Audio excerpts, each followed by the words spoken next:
Alrighty, well, hello everyone. Welcome to another edition of One Plus One, your place for inconvenient truth telling and myth busting. And on this edition of One Plus One, it's another one of our All Things Canada edition, and we are joined by Jeremy Appel. Jeremy is an independent journalist based in Edmonton, Alberta, and he's had fantastic work published in indie left-leaning Canadian publications such as The Maple, The Breach. He also has his own Substack and has a page called The Orchard or readtheorchard.org. And on the program, we'll be talking about the province of Alberta, its former Premier Jason Kenney of the United Conservative Party. And Jeremy has done a critical biography of and assessment of Jason Kenney's legacy in his new book called Kenneyism, Jason Kenney's Pursuit of Power. So we'll be talking about the unique right-wing, dare I even say, far-right, very pro-corporate policies of Alberta. So we'll be exploring Western Alienation, the root of Jason Kenney. So we'll be talking about the Reform Party, Canadian Alliance, former Premier Ralph Klein, the legacy of Jason Kenney, and also the NDP, who Mr. Appel argues paved the way for the rise of the UCP. So we're going to be, looking at that and if time, even the current UCP Premier of Alberta, Danielle Smith. So firstly, Jeremy, welcome to the show. It's a real honor to have you. Yeah, great to be here, Youri. I've been looking forward to it.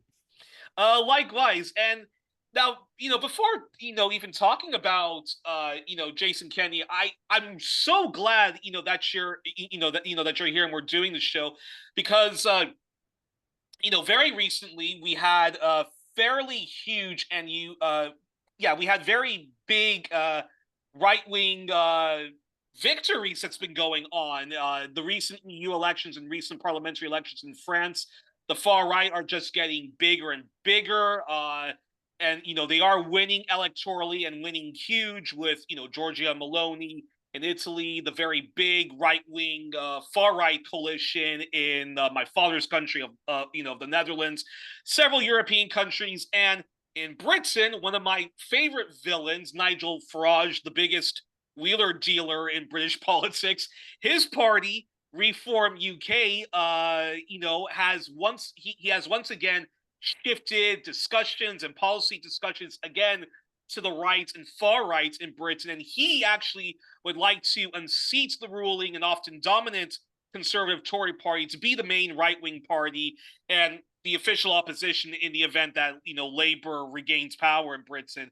And he's modeled himself and takes inspiration from Canada, talking about the Reform Party led by Preston Manning. So again, it's very good to have you on because the right are mobilizing in Canada as they are in the U.S., Australia, New Zealand, and even the far right is even gaining power. So So that's a segue into this question, which is before talking about Western alienation and so forth, talk to people internationally as well as Canadian audiences who may not follow the unique politics of Alberta. Talk briefly about Alberta and its very unique political, politics and the culture that comes with that. Right. So Alberta is a Western Canadian province, just east of British Columbia, west of Saskatchewan. I think what is especially notable about Alberta is the tar sands in the northeast of the province, which contain something like 97% of Canada's oil reserves, and it is one of the biggest oil reserves in the world outside of Venezuela and Saudi Arabia. Oh, wow. Yeah. So more oil in Alberta than Iraq, Iran, UAE, um, lots of oil, Nigeria, many, oil rich countries. But and that oil wealth has historically allowed Alberta to have very low taxes relative to the rest of the country while maintaining public services that are on par with the rest of Canada. Um, Oh, the fascinating. yeah, and so the oil and gas industry plays a major role here in many respects, including with regard to politics. They hold the law sway in Alberta and in Canada writ large in terms of influencing climate policy and pushing back against the slightest threat to their ability to expand production. Um, Now, the interesting thing about Alberta, too, is that from the 70s, 1971 until 2015, it was essentially a one party state. Oh, The Progressive Conservatives of Alberta um, ran the province. Not that they were unopposed. There was, the main opposition at the time was for most of its duration until the late years of the PC dynasty were the Liberals. And they tended to win a lot of seats in Edmonton, the capital. It was called by some Redmonton as a result, because interesting. the color of the Liberal Party is red. And then in 2012, well, prior to 2012, like around 2009, what happens is the PC premier at the time, Ed Stelmach, and the PCs were a very ideologically nebulous party, right? Like much like the federal Liberal Party and the old federal PC party, Yeah. that they were a party that was there to get votes, and so they kind of stood for whatever would get them the most votes. Ed Stelmach, Alberta's premier in the late aughts, starts to talk about things like putting a price on carbon pollution and raising the royalty rates that the province collects from oil and gas producers for right basically it's a very complicated formula, but the Alberta government charges oil and gas companies a certain percentage for access to Alberta's resources, right? And in the 90s, sort of during the height of neoliberalism, Ralph Klein was the PC premier, and he was a very right wing progressive conservative, bought fully into neoliberal ideology. And he just made lowered royalties uh, like bottom them out is what I'm trying to say. Like But it was just so was even more corporate friendly than all of his predecessors. But with that, the population of Alberta got less of the riches that comes with stuff like that. Then yeah. And then of course there was a lot of oil and gas companies then came to Alberta because of low royalty rates, and oil prices increased, and basically the Alberta government was able to eliminate its debt by the 2000s, which was of course to the obsession of politicians from all parties in the 1990s. It was getting rid of debt. And so they did that. And then the surplus revenues, Ralph Klein sent back to Albertan households as checks, right? They were called Ralph bucks. Um, and so I think that's a good illustration of this style of neoliberal populism that came to the fore in Alberta.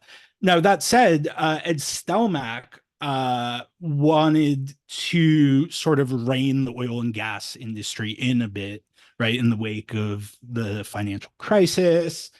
And so oil and gas interests were so incensed that they supported the creation of a new party called the Wild Rose.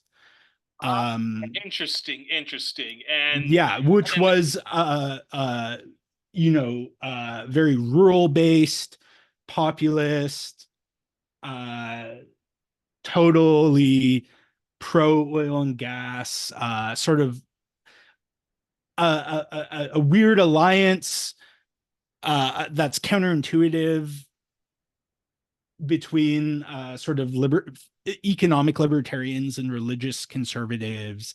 And Danielle Smith becomes their leader, who's now, of course, the Premier of Alberta. And there's the 2012 election, which, again, the PCs were written off as old news. They were done.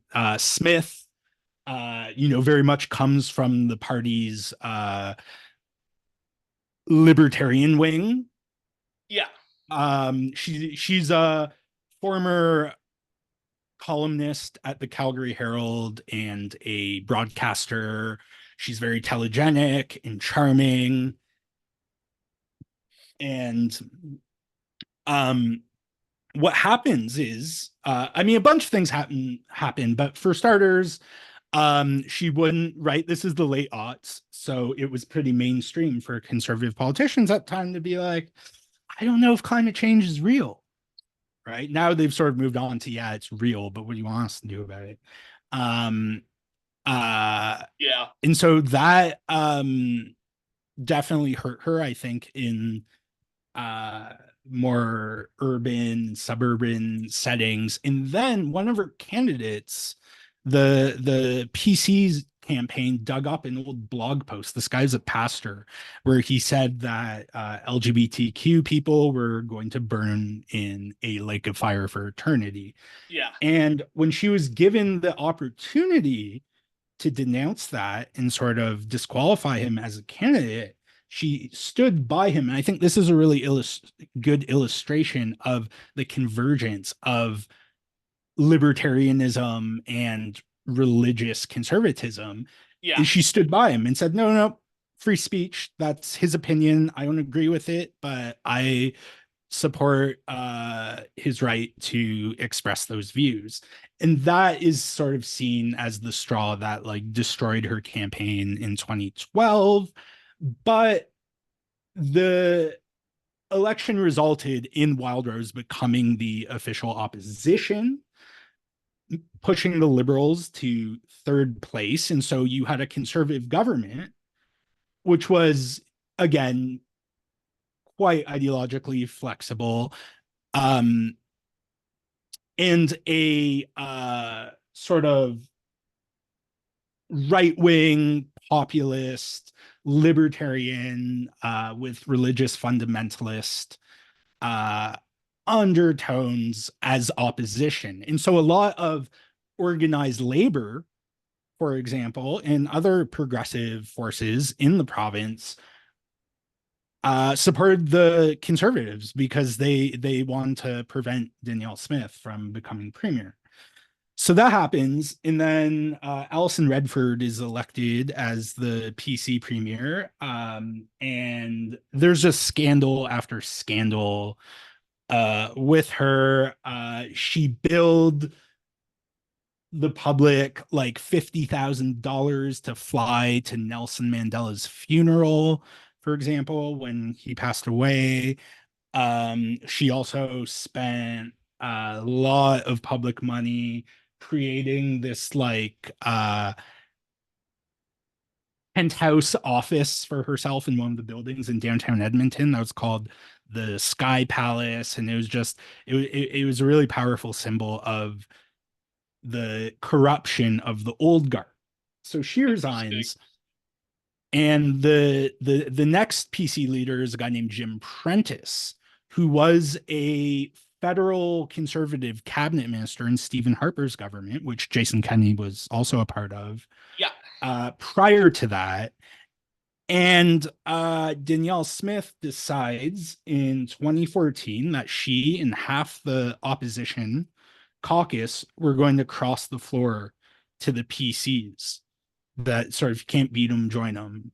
And so she did that. Interesting. And in short, that was the end of the that Progressive the conservatives and then the rise of the the UC. the sort of first phase. Yeah. But for Smith, what Smith was trying to do was what Jason Kenney ultimately did, and which he later capitalized on to make this return to politics, was to unite the two conservative parties. Um, it was a bit premature because a year later, the NDP, because the Wild Rose sort of reconstitutes under another former federal conservative, Brian Jean, who's a big landlord up in Fort McMurray. Yeah. And Smith and the people she crossed the floor with all lost their nominations, which I guess is the Canadian equivalent of like a primary. So none of them actually got to run for the PCs. So they just totally like burned their political careers to the ground, at least temporarily. Yeah. And so the Wild Rose is reconstituted under Brian Jean. The next election, the split in the vote between the Wild Rose and the PCs. PCs actually got a greater percentage of the vote, but because of the incoherence of our first past post electoral system, the Wild Rose returned to opposition, and the NDP won, in the PC dynasty was Wow. relegated to Fascinating. third place. Actually, and actually, now you're already jumping ahead to actually a bunch of the questions I actually already had prepared. But before we before we get further deep into that, there is something about Western Canada, particularly Alberta, that we do have to talk about, which is talk to us about this whole thesis of Western alienation in Western Canada, particularly Alberta. And is there any truth to Western alienation, that far too much focus and power lies in Ontario and Quebec gets special treatment all the time, whereas the Western provinces don't, and like places in the United States, like like West Virginia and other places that still extract coal, the rest of the country gets all the benefits, but the workers and people of the state hardly see the rewards of their labor, but certainly the big bosses, of course, do. So, talk to us about Western alienation, and if you think and if you think there's any truth to the thesis, or feel free to to even push back against it. Well, this sense of Western alienation and aggrievedness really is as old as Western Canada itself, Yeah, right? It was settled later than the rest of the country, and people and settlers, I should say, in these provinces felt that they had an almost colonial relationship with the political and economic elites in Toronto, Montreal, Ottawa, that sort of axis. And so from the outset, for I mean, you go way back to the 20s, 100 years ago, and you read political literature from elections at the time. All the parties were talking about how they were going to protect Alberta's interests from Eastern Canada, that they are going to promote this culture of individualism, and that we, the people of Western Canada, who are shut out of Canada's corridors of power, are going to fight for our fair treatment within Confederation. Yeah. Um, of course, all this ignores that the role of financial elites in Alberta, like in the oil and gas industry, that they play, um, and so it was often, because generally speaking in Canada throughout the 20th century, you've had liberal governments that were much more in support of more centralization in the Federation. Also, uh, at the same time, historically more integration with the United States. And then you had the conservatives that wanted like a looser confederation to give the provinces more power. And we're also historically more inclined to enhance ties with the UK, right? Interesting. And this sort of Tory mindset, right? Um, and so you see Western alienation really flare up under Trudeau the Elder. Yes. When Pierre Trudeau.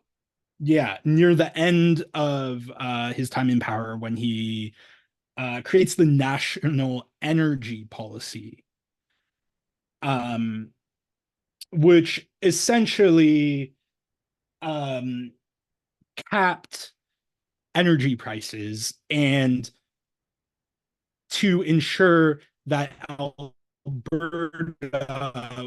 would that Canada's energy needs would be supplied by Canadian energy rather than American or Saudi energy, which is funny because that's what the conservatives now are saying they want to do, right? Yeah. As a means of continuing the tar sands.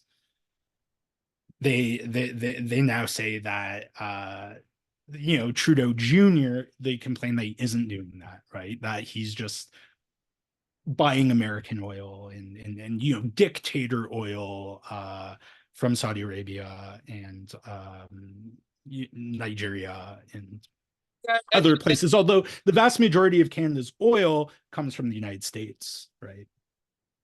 well, that's also fascinating, but interesting because we're going to talk a bit more about Ralph Klein, but it sounds to me as if for all this talk about Western alienation and we're not given much say, we're not given much autonomy, we're not given much say in how oil should be spent and stuff like that. But I don't know. It just sounds to me as if that's just simply not true, given the amount of power a guy like Ralph Klein and other premiers since then have had, and that sounds as if as if Albertans, certainly the mostly white working class Albertans, and certainly the very the middle class and the very affluent, seem to be having a pretty good deal with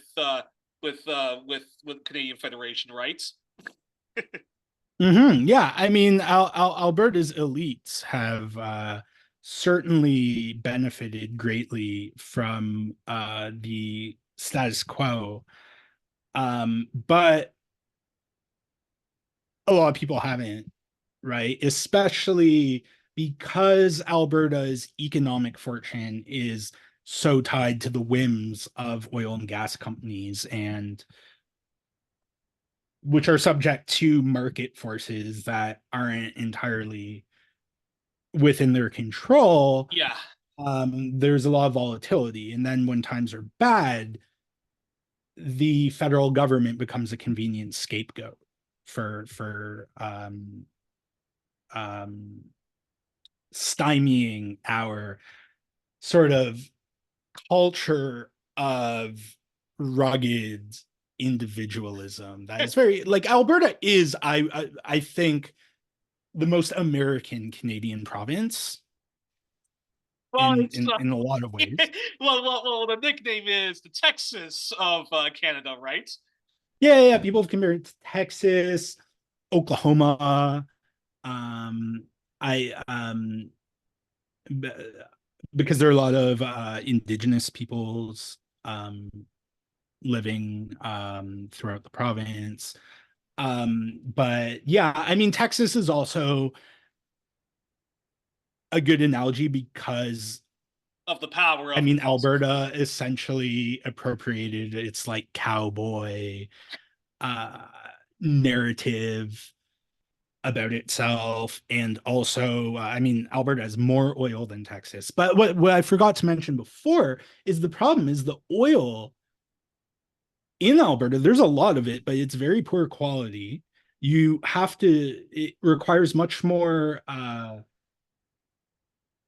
because it's tar, right? The tar sands. exact. It's Yeah, not yeah, yeah, yeah. just oil, it's a bunch of other stuff. And then you have to extract the oil from the bitumen. And that requires, and that's more costly. So it's more costly to drill than oil elsewhere, than oil in Texas, say. I know California has some pretty tarry oil as well, Yeah. but um where was I? But compared to like the tar sands in Canada, much more difficult to extract. Yeah, and so it is dirtier oil. And I imagine also, uh, for ecological reasons, it's also some of the worst fossil fuels you can extract, right? Yeah. So it's not economically um it doesn't make a lot of economic sense to um drill in the tar sands and it also is environmentally more destructive than other forms of oil, which is important to note when we're talking about the sort of petropolitics in Alberta and the sense of Western alienation, right? That I think people's anger in times where oil prices are low is legitimate, but rather than that anger being directed towards the oil and gas industry that's been able to rob Albertans blind for almost 100 years, Yeah. it's then directed towards uh the federal government, at least when the liberals are in power, and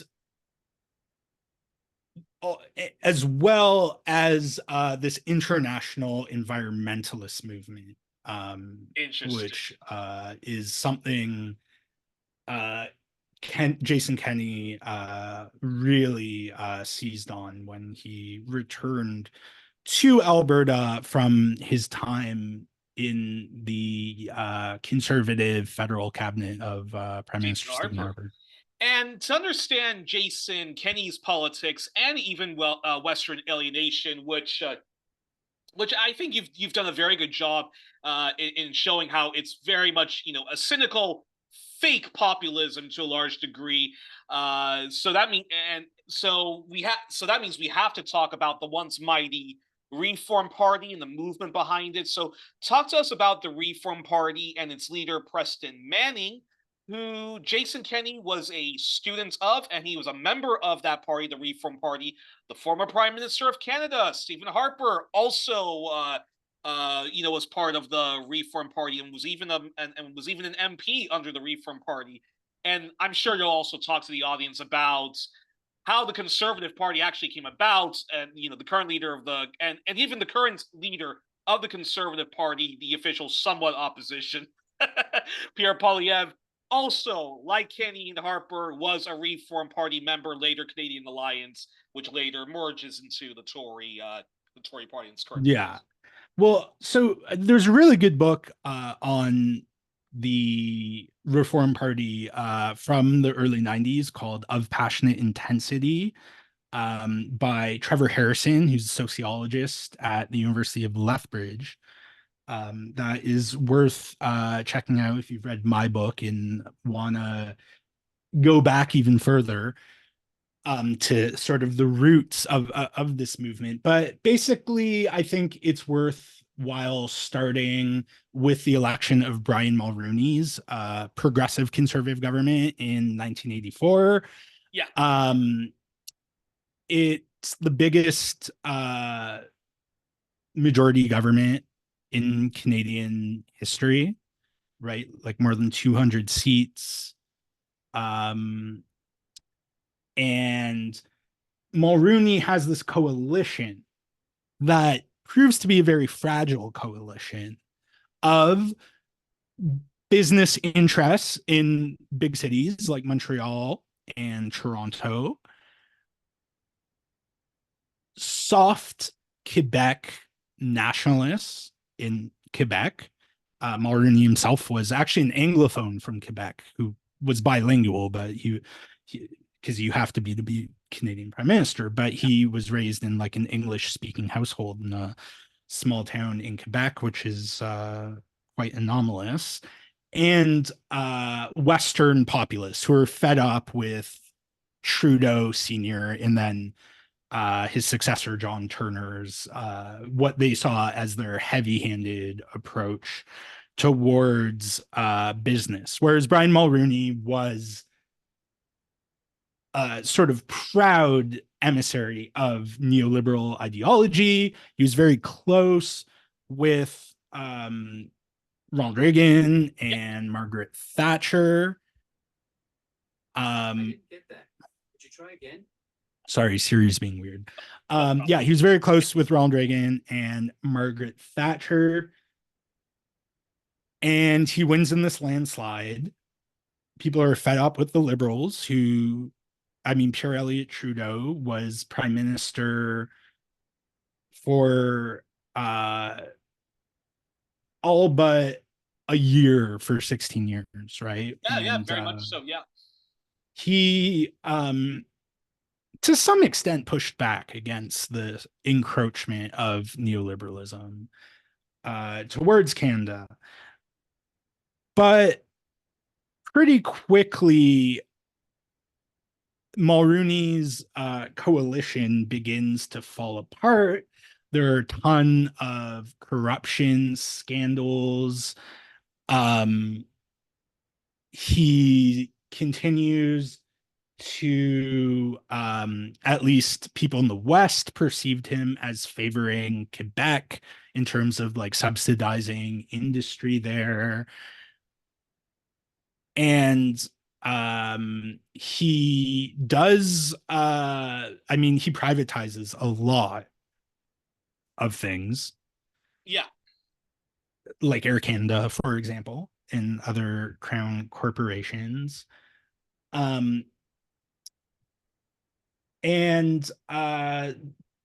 the Western populists decide that they want to advocate for their own interests. And by the end of Mulroney's tenure, because he won 2 terms, he was starting to lose popularity after the first term, but then he made the election about free trade with the United States, which I think weakened his opponents on the right, like the Western populists who were also supportive of free trade. There were also some failed efforts at constitutional reform. Yeah.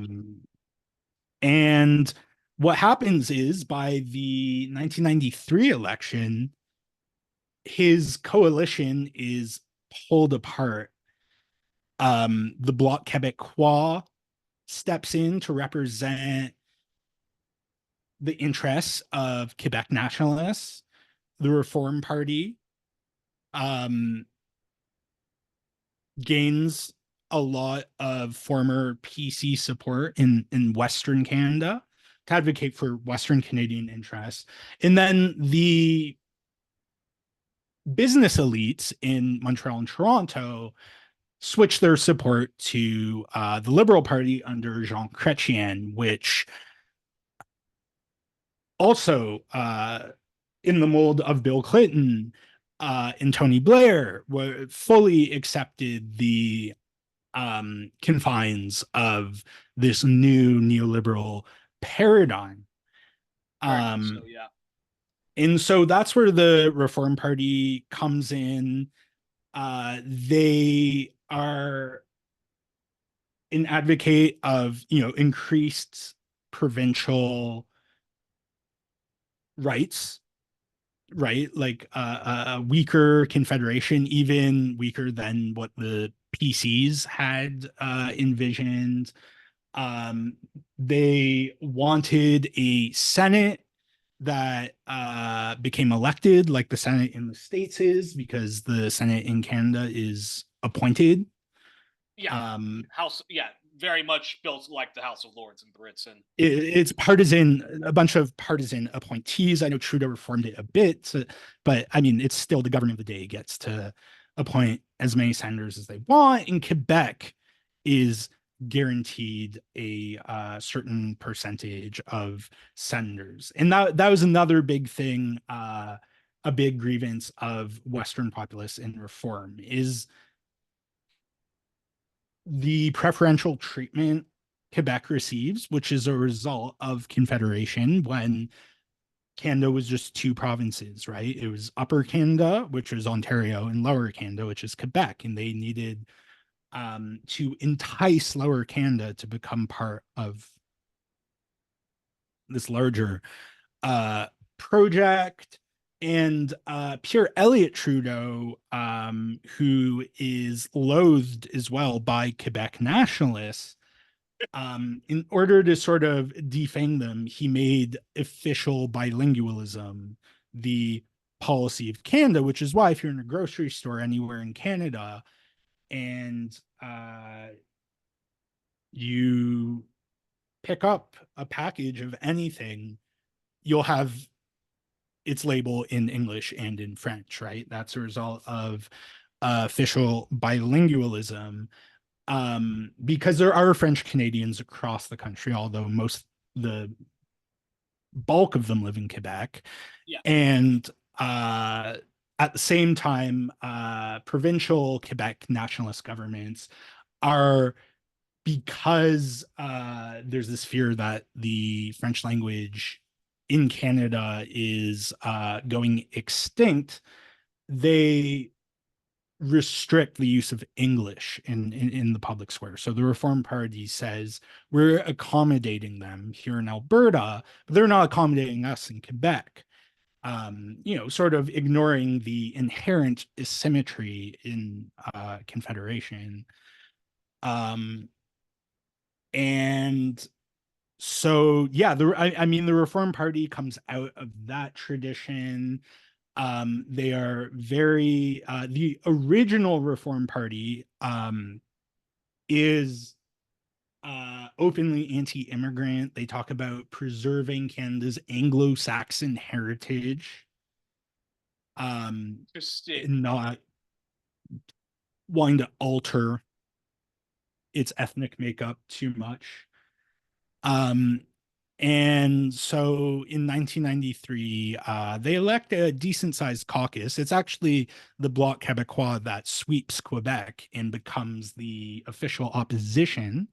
So the official opposition in Canada from 93 to 97 was a party that exists to represent those who want to leave Canada.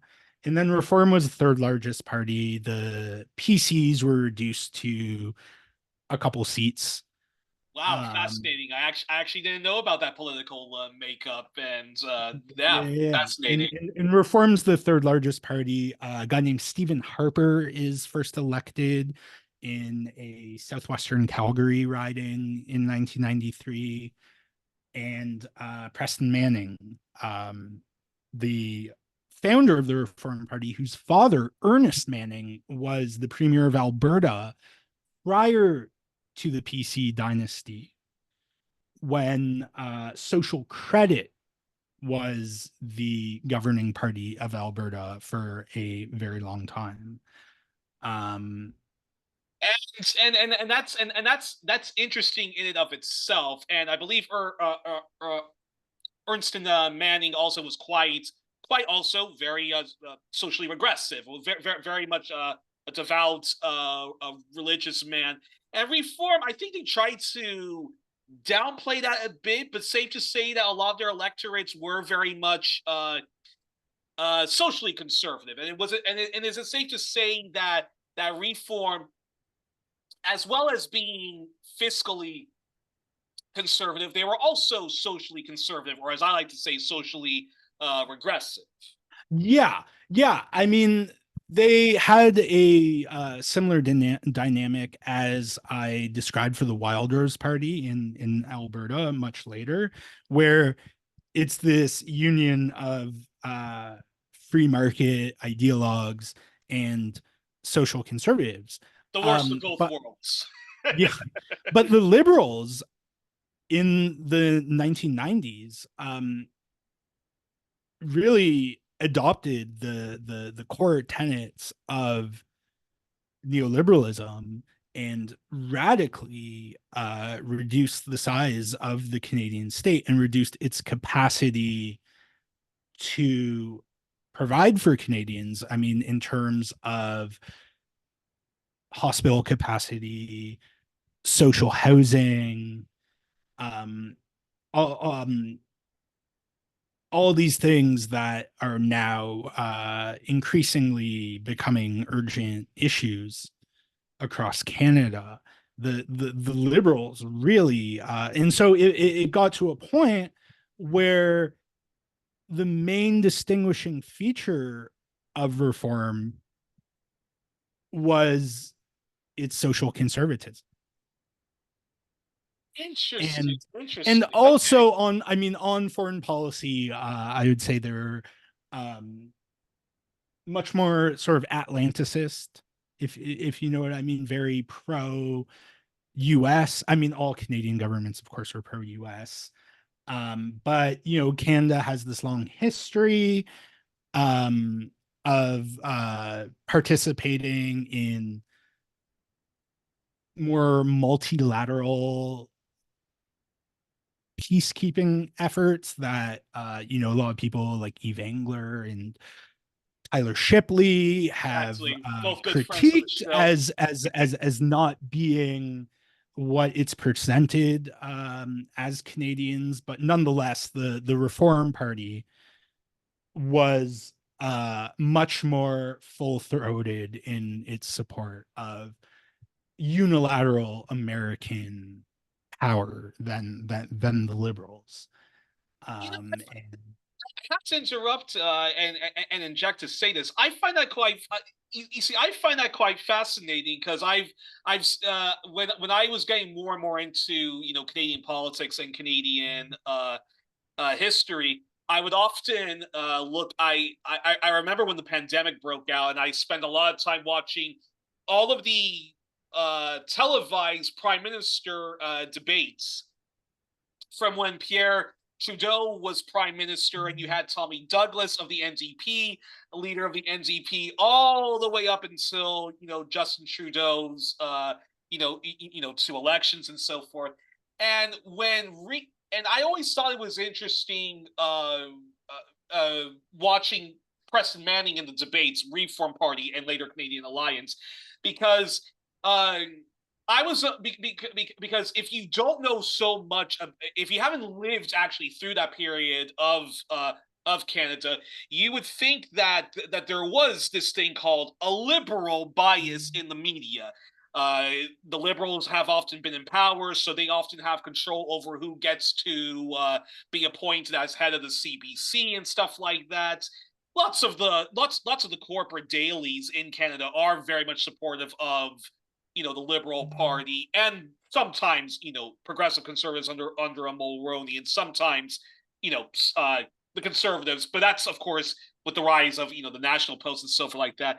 But and I think the Reform Party would often complain that the Canadian media focused too much on one or two people who were advocates of repealing abortion and stuff like that, but that they were like the real fiscal conservative party, but it sounds to me as if no, like the Reform Party were very open that they wanted Canada to stop being so apologetic about the American Empire and be more aligned with the with the American Empire, and that they actually were very, not only were they fiscally conservative but also very socially conservative. Yeah, which is a historical irony given that originally it was the liberals who were continentalists, right, who wanted more integration with the Americans. And then you have the last PC administration pursuing free trade with the Americans, which the liberals at the time opposed. And then you have the Reform Party that is calling for even deeper integration with the United States. But yeah, this sort of tension between its ideals, and I mean ideals in a neutral sense of the term, just how Reform Party members and leaders saw their ideal vision of society, which is very much rooted in Christian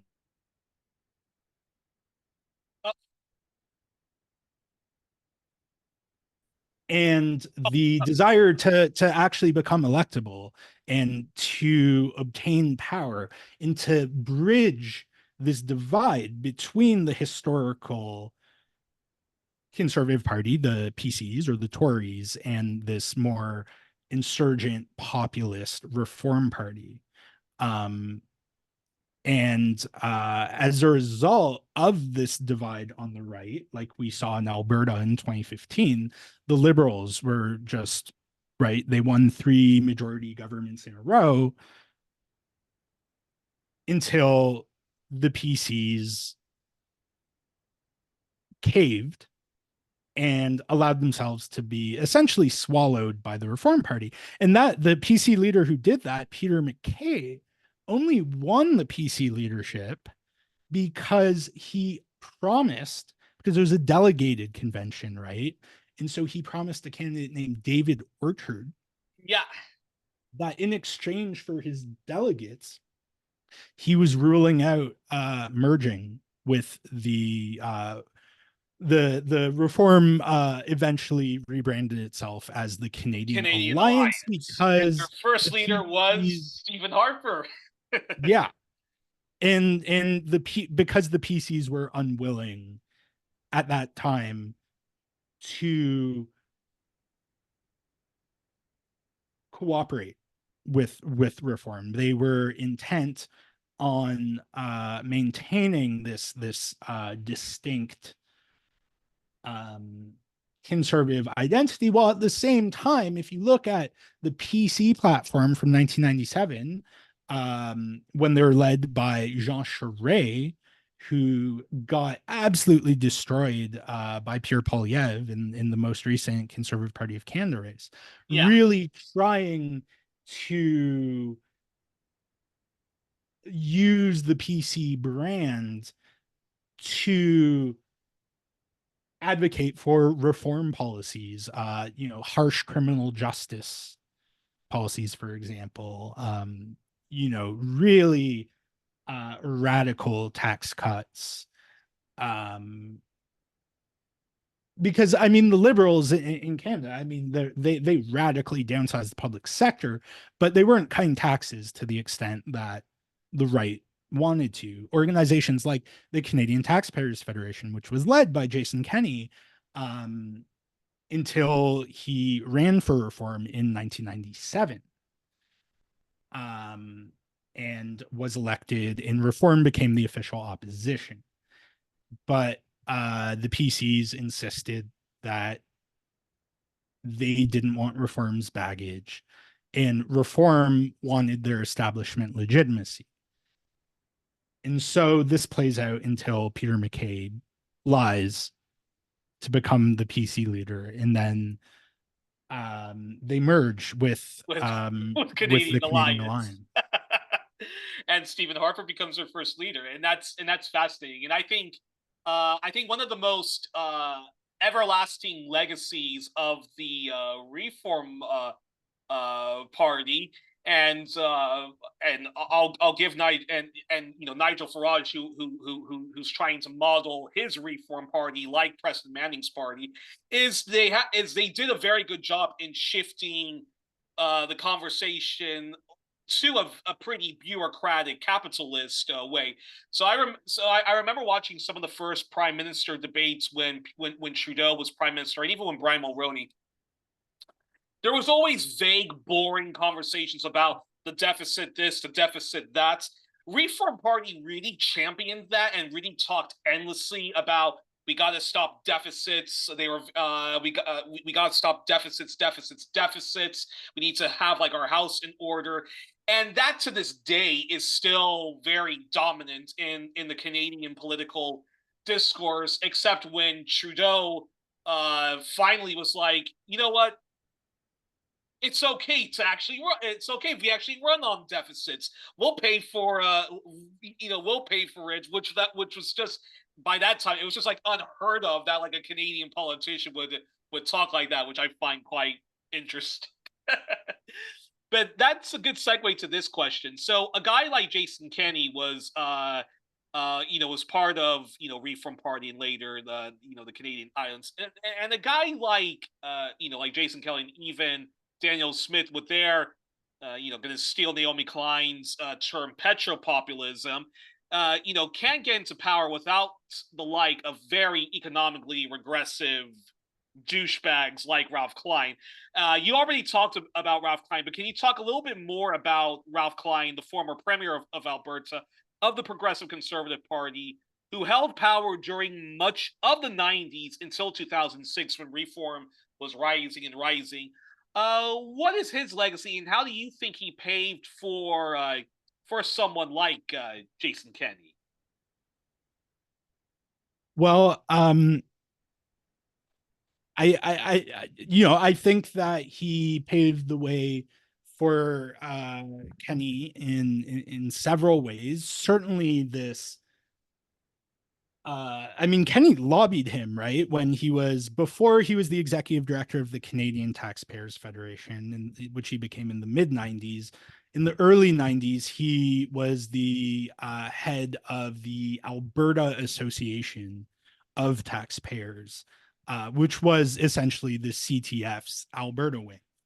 And so the CTF is this anti-tax lobbying group that really just hammers repeatedly on three talking points. You need to reduce government spending, reduce the size of government, reduce the deficit, and reduce taxes. So very libertarian then. Which creates this feedback loop where you cut taxes, like you cut public services, yeah, but then you cut taxes, and then to reduce the deficit you have to cut public services more, right? And it's just offloading the state's responsibility on to private actors, whether it's individual consumers or charities or faith-based organizations. And Klein was in fact lobbied, right? He was lobbied by Kenney, and Kenney, his big bugbear in the early years was pensions that MLAs got in Alberta, and he would just hammer on about that local politicians in Alberta got. Yeah. Like provincial legislators. Yeah. Got these what you would call gold-plated pensions that no Canadians have access to through the Canada Pension Plan. It's unsustainable, and very much using this right-wing populist rhetoric that these elites are getting rich and everyone else is falling behind, which is correct. But Suffice to say, the solutions he offered weren't to strengthen the Canada pension plan, right? So that everyone could retire in sort of the same financial situation as government elites. Of course, when right-wing populists talk about elites, they're almost never talking about economic elites. They're talking about like the government. Exactly. Right? and you know, maybe the heads of NGOs they don't like. Exactly. But though now you see with you know, Ron DeSantis and Marco Rubio taking this like anti-woke critique of neoliberalism, there's a bit more of selectively talking about economic elites when it fits your narrative. But I digress. So Ralph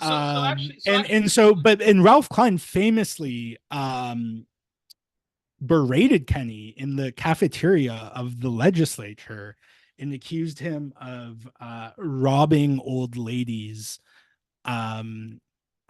because the Canadian Taxpayers Federation is not a charity. It's also not like a federation. Like when you buy what they call a membership, you don't get any say in its policies. You just get a subscription to their magazine that, again, is just like cut taxes, cut deficit, reduce size of government, right? In so many different ways, just saying those three talking points.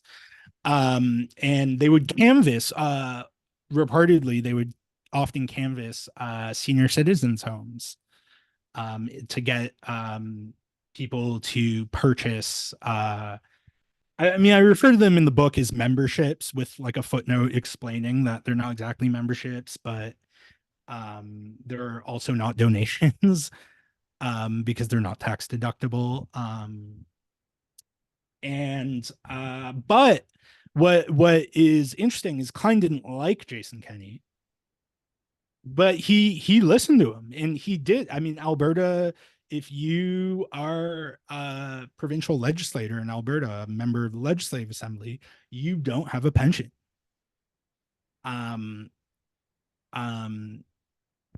Which is a direct result of Jason Kenney's agitation.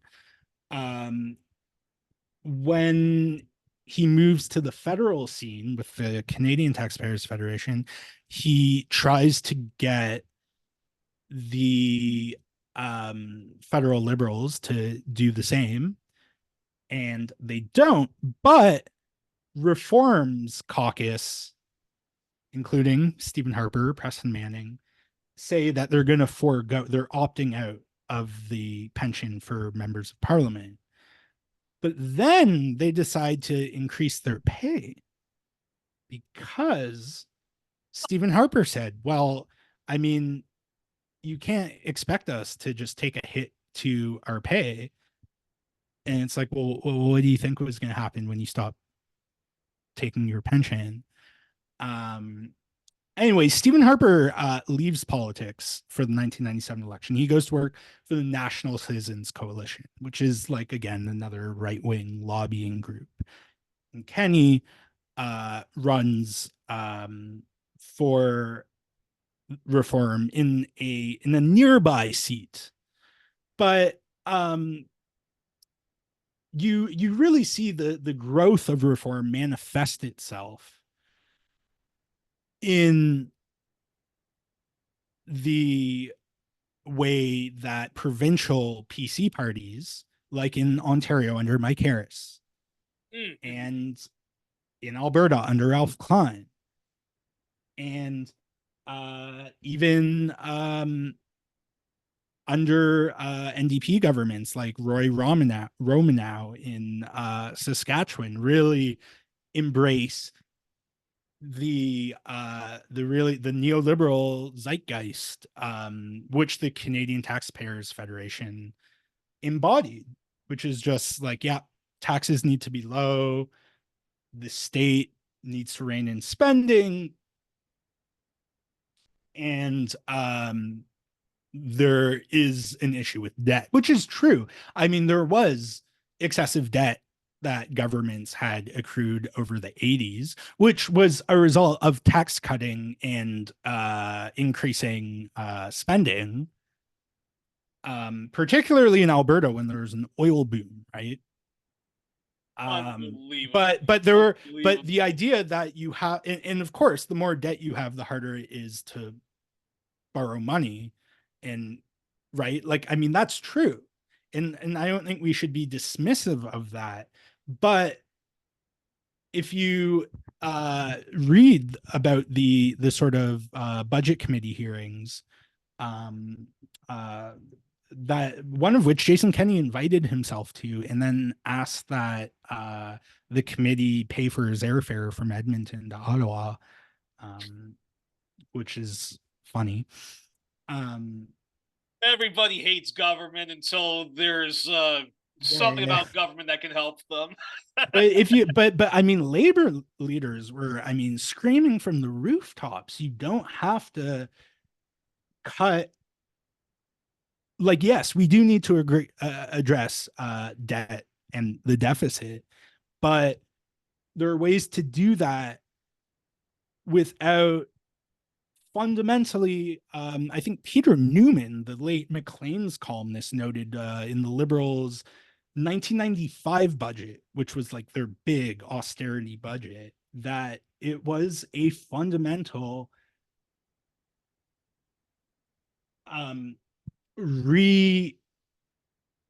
it was a fundamental altering of the social contract that undergirds the Canadian state, and labor leaders were saying you don't have to do that. I mean, I found an old debate with Andrew Jackson, who's like a labor economist in Ottawa. His daughter is actually a friend of mine here in Ottawa, here in Edmonton, Emma Jackson, who's a big climate organizer. In fact, it's who is, I also mentioned in the book. And it's Emma and Andrew Jackson, and Logan and Stockwell Day are the two, like,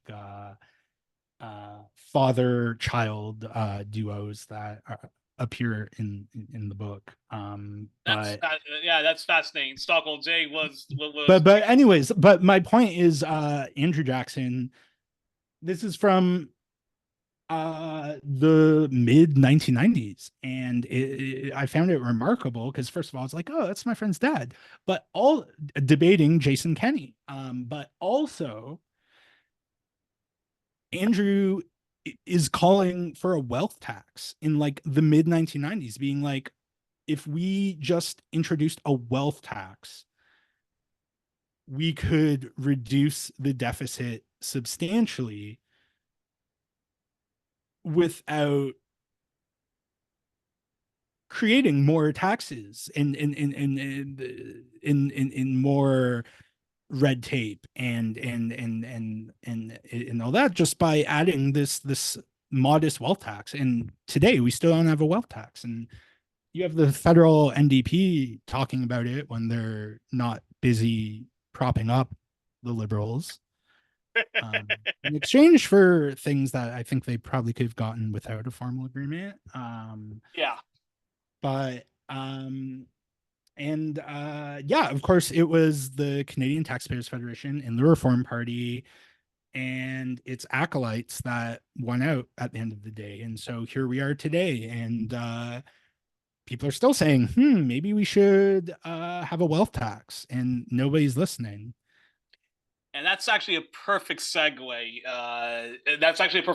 To this. So many more premiers come after Ralph Klein, all very business friendly, all trying their best to embrace the fiscal conservatism, the more radical fiscal conservatism of Reform, now Canadian Alliance, now it's actually the Conservative Party and so forth like that. But of course, Canada, they still keep the unique politics by, not associating themselves, at least formally, with the Conservative Party of Canada. which Stephen Harper is their first prime minister, their first leader, and he, of course, is in power for much of the early 2000s and so forth. And before the United Conservative Party came to power in Alberta, there was the emergence of a very far-right party, the Wild Rose Party, which you already kind of talked about. And again, they are the worst of both worlds because they're very socially regressive as well as fiscally conservative.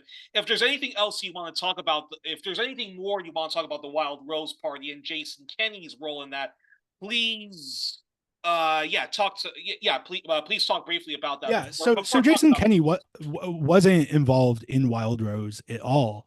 But Danielle Smith was, funny enough.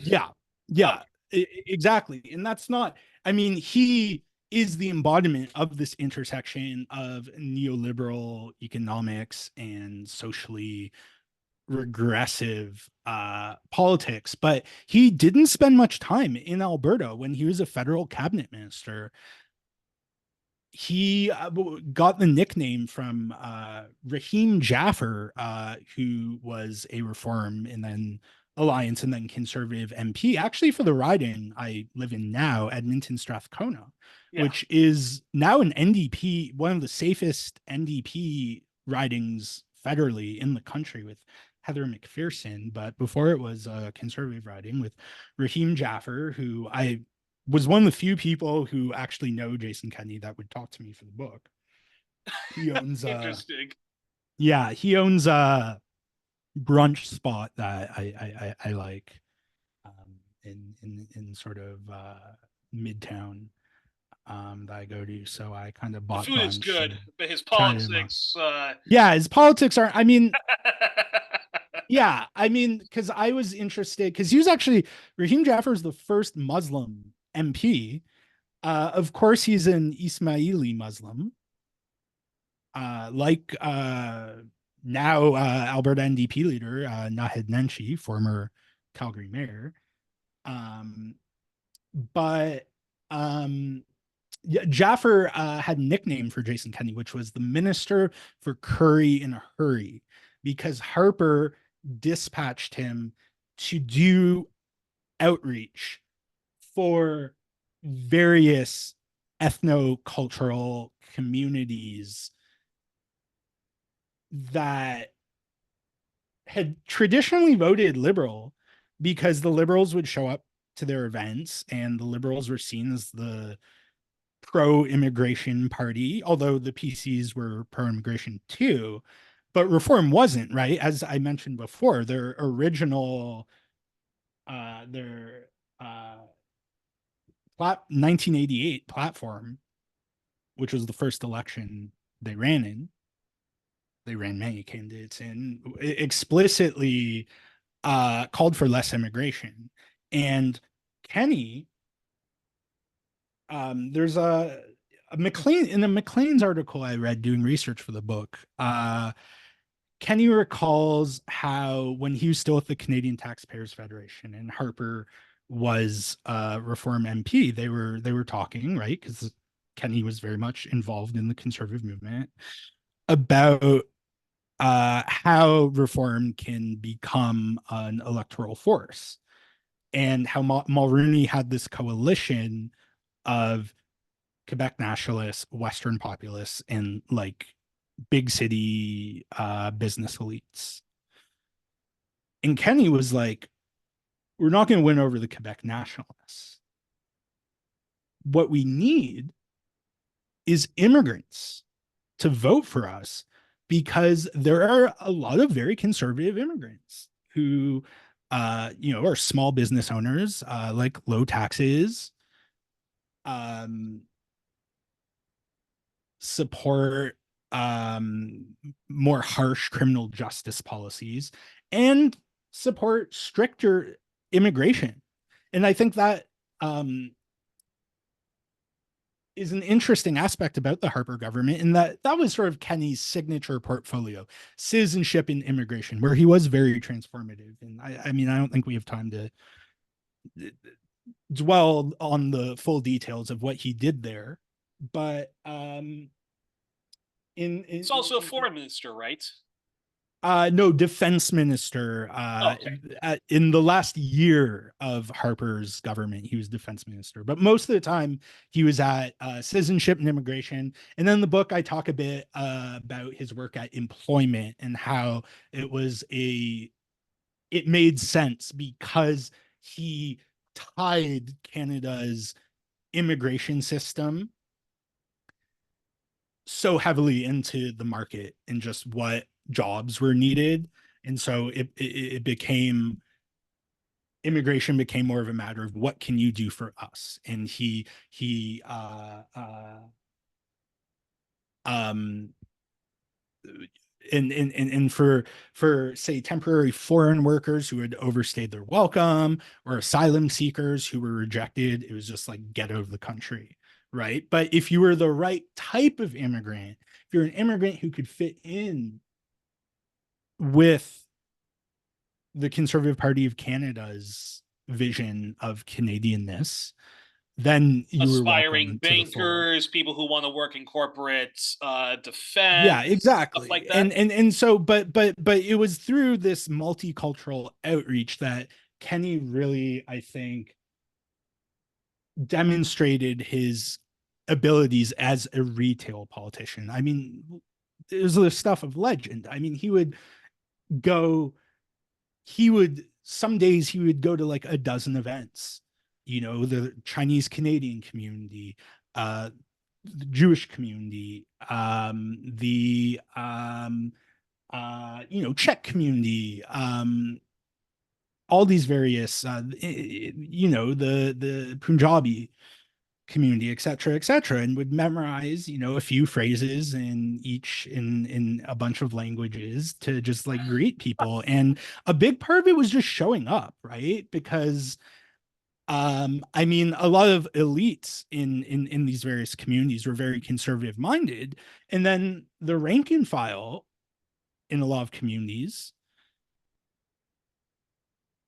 vote for often based on vibes and like who their friends and family are voting for, right? And so you could get a lot of support in those in many various communities with um by just showing up and making connections with people who are ideologically aligned within those communities. And the Harper government, on a lot of issues, I'm thinking chiefly, say, their support for Israel, they were seen, because that's when Canada shifted its position from like supporting Israel but pretending to care about the Palestinians to just full on Israel can do no wrong. Exactly. Voting against almost every UN resolution on the topic and what have you. And people would say, oh, that they're just trying to win votes with the Jewish community, or they're trying to win votes with evangelicals. And I think that's true, that there was definitely benefit through a bunch of the policies that they introduced that were very connected to what elites within various communities wanted. But I also think those are things that Kenney and Harper and Stockwell Day, who is the leader of the Canadian Alliance, they were sincere believe. Yeah, sincere. They're true believers. I mean, true Christian Zionists and yeah. So it was this overlap of what was electorally prudent and their core convictions. And I think that's an important thing to understand about Jason Kenney, and something I think he learned from Harper was, in order for the sake of electability, stop talking about abortion all the time. Stop talking about gays, Yeah. gay people, and family values, except where, strategically needed. But like, we got to focus on the things that can actually, that we believe and that can win us elections. And I think there's a lot for the left to learn from that. And another example I would give is this Victims of Communism memorial, this monstrosity, this Yes. over budget monstrosity that is supposed to open at some point this year, but they're still vetting it the for Nazi Nazi collaborators. But that we was don't want Kenny's to. idea. Yeah. That was Kenny's idea. And then it was sort of taken up by Freeland because she, has a very deep-seated ideology of her own that I think in many ways overlaps with Kenny's. In some ways it doesn't. That this was a way. This is, again, I mean, Kenney genuinely believes at his core, as a devout Catholic, that communism and fascism were efforts to change human nature, and that through it all, it was the Catholic Church that stood up for fundamentally humane values, which of course ignores which actually ignores the whole track record of of collaborating with Nazis. But this is what he Yeah. believes. This is what he believes. This is what he tells himself. But also he realized that this was a great way, in addition to also believing that this is the right thing to do, that we need a memorial to Nazi collaborators next to the Holocaust memorial, that this would attract voters who are of Chinese descent, right? Of Eastern European descent, right? Obviously, Exactly. Ukrainian, Czechs, Slovakians, right? And I think that's an important thing to understand about Harper and Kenney, that were they pandering for votes? Well, it depends what you mean by pandering, because if you genuinely believe something, I don't know if that's pandering.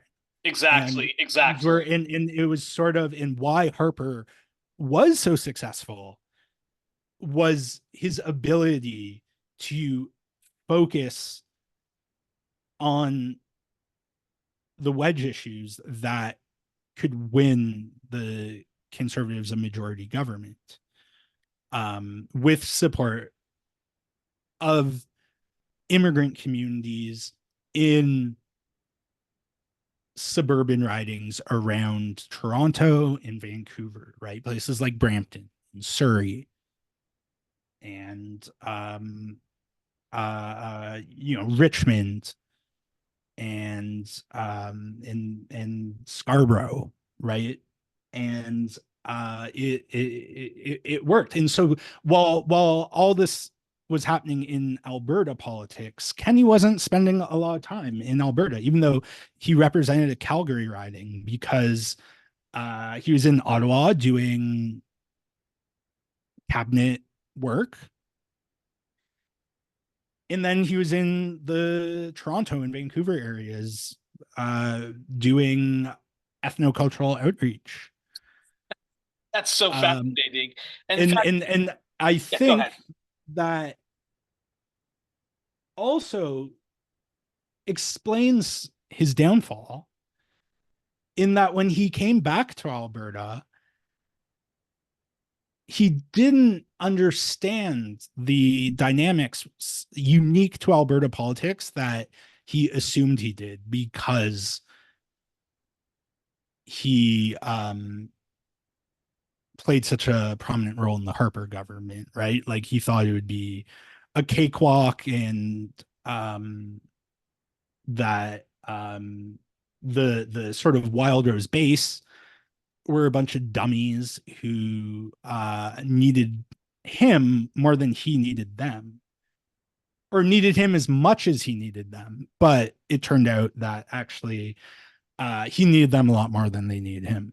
Well, that's a perfect segue to this question, which I'm going to combine these two questions, which is, how did the Alberta NDP, which you've argued you think helped pave the way for the United Conservative Party?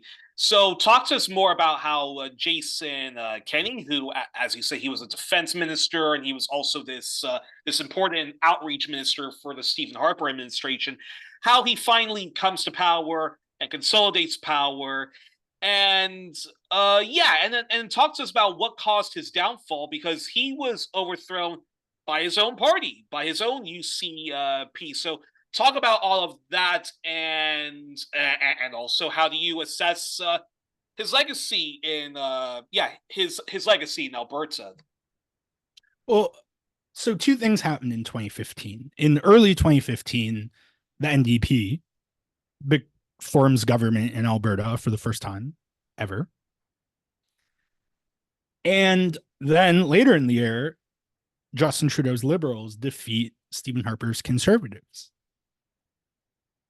And what was interesting about in Alberta, as I alluded to earlier, is that there was a vote split between two small c conservative parties that superficially resembled the divisions within the federal conservative movement that Kenney also played a major role in attempting to bridge. And so while I talked to Tom Flanagan for the book, who's said a lot of really awful things in his career, mainly about Indigenous people, but other stuff. But he's a conservative insider, or at least was a conservative insider. He was Harper's first chief of staff. Like he has a good understanding of how the conservative movement works. And so I talked to him, and he told me he remembers when Jason Kenney told him about his plan to unite the PCs and Wild Rose. They were at a dinner at Calgary oil executive's house, of course, and he was telling Flanagan his plan. And Flanagan's main reservation, which I think ended up being prescient, is that the merger of the PCs and Reform Alliance, whatever you call it, happened over essentially a decade, right? Give or take. Yeah. But Kenney planned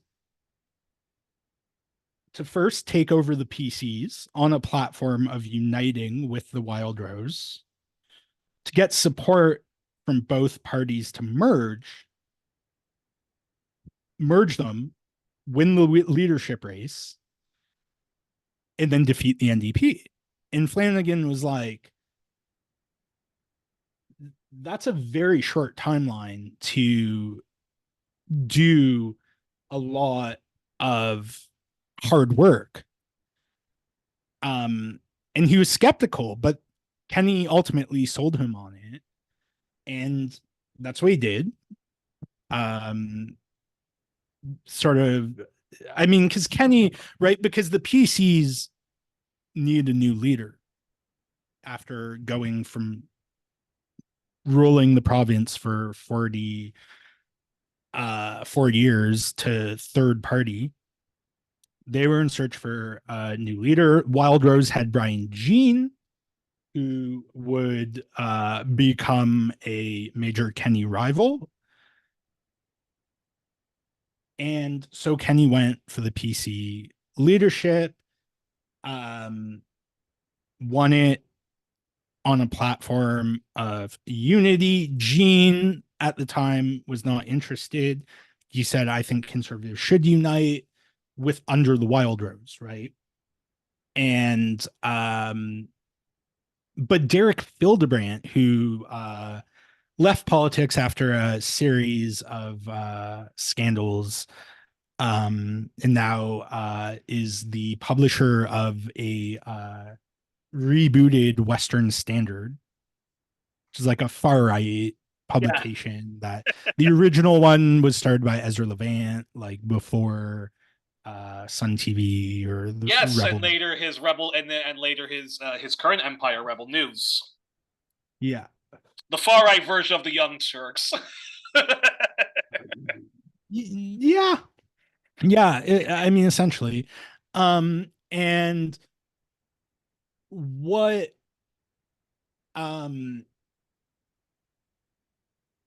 but Fildebrandt was like Kenney's guy on the inside of Wild Rose that was agitating for a merger.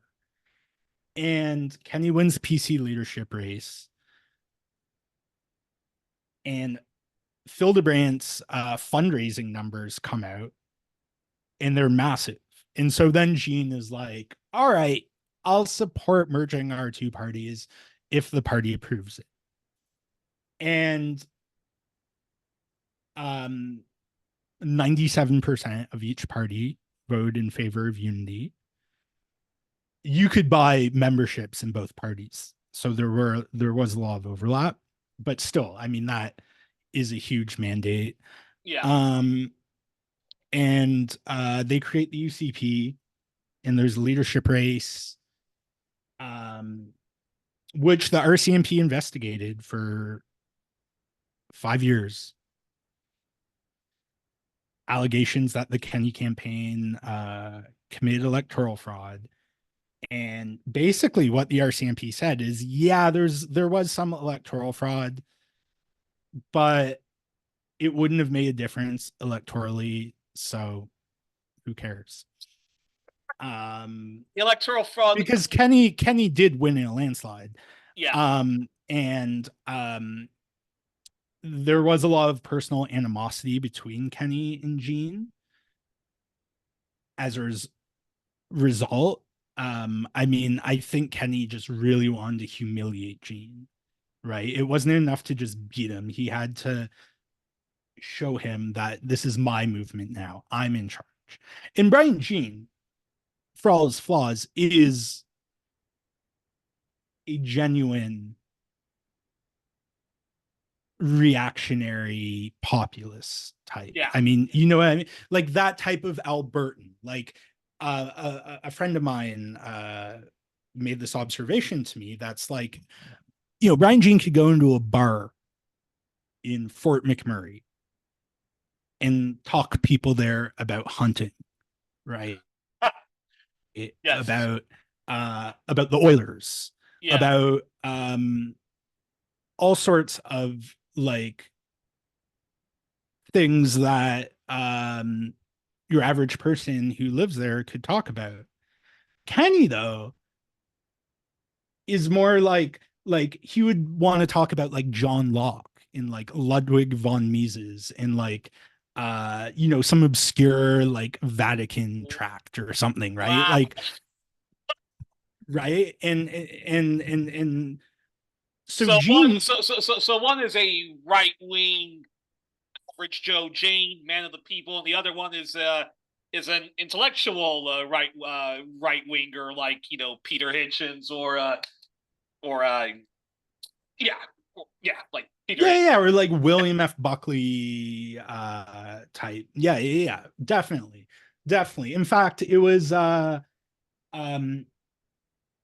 Kenney became a conservative because he was at his grandfather, who was a famous jazz musician in Canada, Mart Kenney, was actually a liberal. He ran for a federal liberal nomination a few weeks before Jason Kenney was born.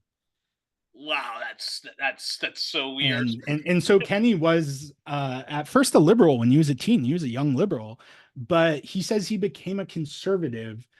He went to university at the University of San Francisco, and he said that he had a roommate who subscribed to the National Review, and when his roommate would go out, Kenney described going through his national reviews like Playboy, and I guess wanking to it, which is something I wouldn't put past him. But anyways, that was a total aside. But so basically, there's this. So Kenney runs for the UCP leadership on a platform that's two words: grassroots guarantee, right? He puts on a cowboy hat in like a Canadian tuxedo and drives this big blue pickup truck across rural Alberta holding events and Oh, everything. wow. And he's saying that when I'm leader, you're going to decide all the policies. It's up to you. And so this Wild Rose base that had been really active compared with the PCs were a huge part of his leadership. They propelled him to the leadership of the UCP and then to defeat the NDP in the 2019 election. And is it safe to say no one bought his whole like cowboy like Alberta populist shtick, but they didn't care as long as he could take their ideas and make them electable, which he had done successfully with the Reform Party.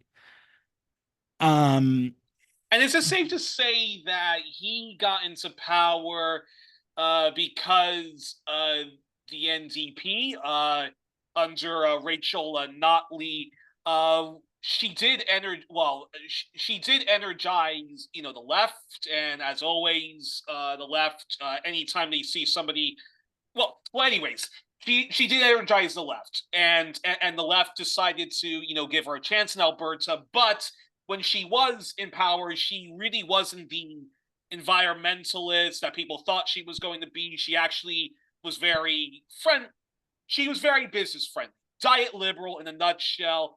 I mean, she was also hostile to the she was also hostile towards the Leap Manifesto, which would have been which would have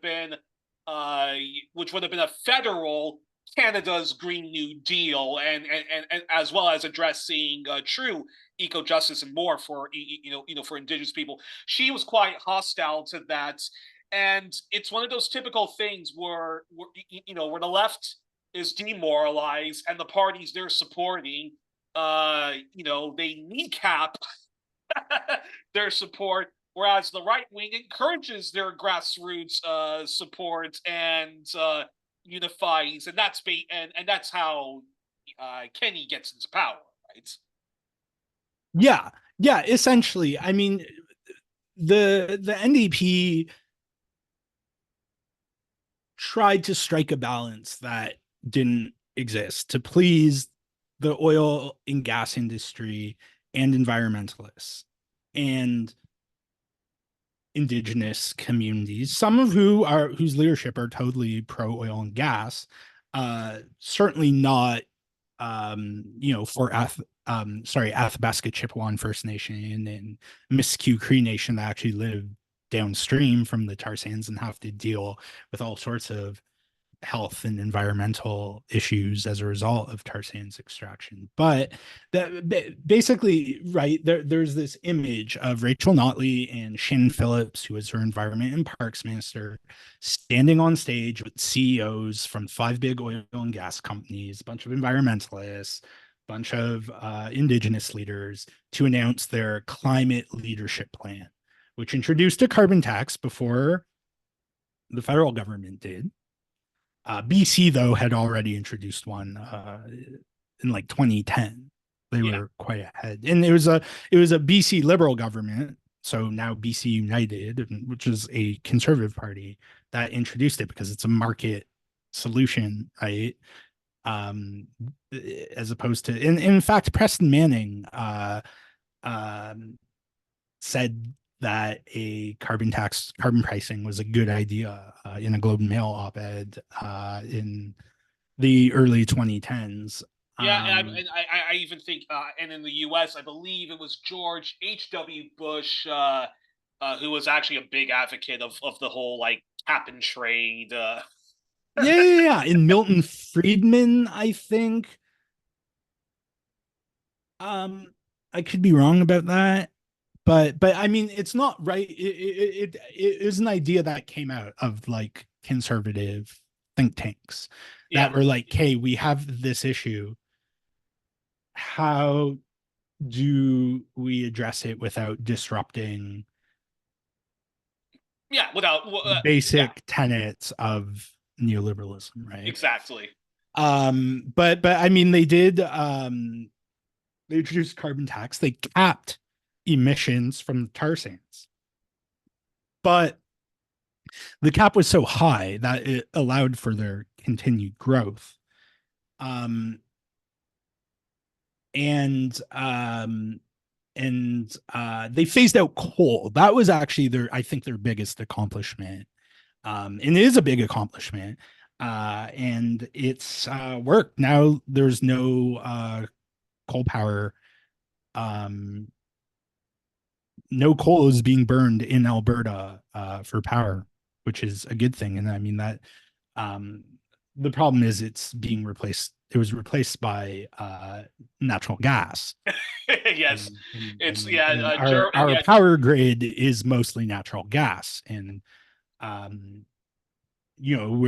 mean, Trudeau is, to his credit, a bit too late mandating net zero electricity grid by 2035, and this is a huge grievance of Alberta's government now, that is also lying and saying that Trudeau is trying to make the country net zero by 2035, whereas the Alberta government is reasonable and supports 2050 like everyone else in the world. But that's also the federal government's target. It's just 2035. Having the electric grid be net zero across the country is like seen as a significant stepping stone to net zero by 2050. But yeah, so they made a lot of compromises to appease the oil and gas industry. The CEOs who signed up for carbon tax, I mean, they were mostly ousted by their boards within like a year. And of course, Kenney comes and tapping in to the sense of Western alienation and grievance, and claiming that the oil and gas industry is under attack through this coordinated effort by American environmentalists who are being paid by, the Rockefellers and George Soros and all these billionaires who, I mean, do a lot of nefarious things in the world, but I don't think promoting environmental activism against the tar sands is one. He orders this, he promises to create this energy war room to sort of respond in real time to claims that are made about the tar sands in international media. Of course, they don't call it the tar sands in Alberta, it's the oil sands. Yeah. But I call it tar sands. And also pledges to launch an official state inquiry into the funding sources of environmental activism in Alberta. And the NDP, in the late years of its government, appointed Ed Whittingham to the Alberta Energy Regulator. So the Alberta Energy Regulator is a joke of a regulator. I mean, is totally captured by industry. They don't do anything. They also appear to have conspired with Imperial Oil to not tell Athabasca Chippewa First Nation about a tar sands mine that had leaked Wow. near their water until the leak got so bad that they couldn't conceal it anymore. Unbelievable. But so the NDP appointed Ed Whittingham, who works for the Pembina Institute. So he's very middle of the road, supports clean energy, wants to work with the oil and gas industry to like reduce its emissions gradually, right? Really pragmatic guy. But Kenney, assisted by columnists at Post Media newspapers and Ezra Levant and the Rebel, paints this picture of him as this radical environmentalist, who's totally against the industry, that the NDP appointed to the AER in order to phase out the oil sands. And I mean, couldn't have been further from the truth.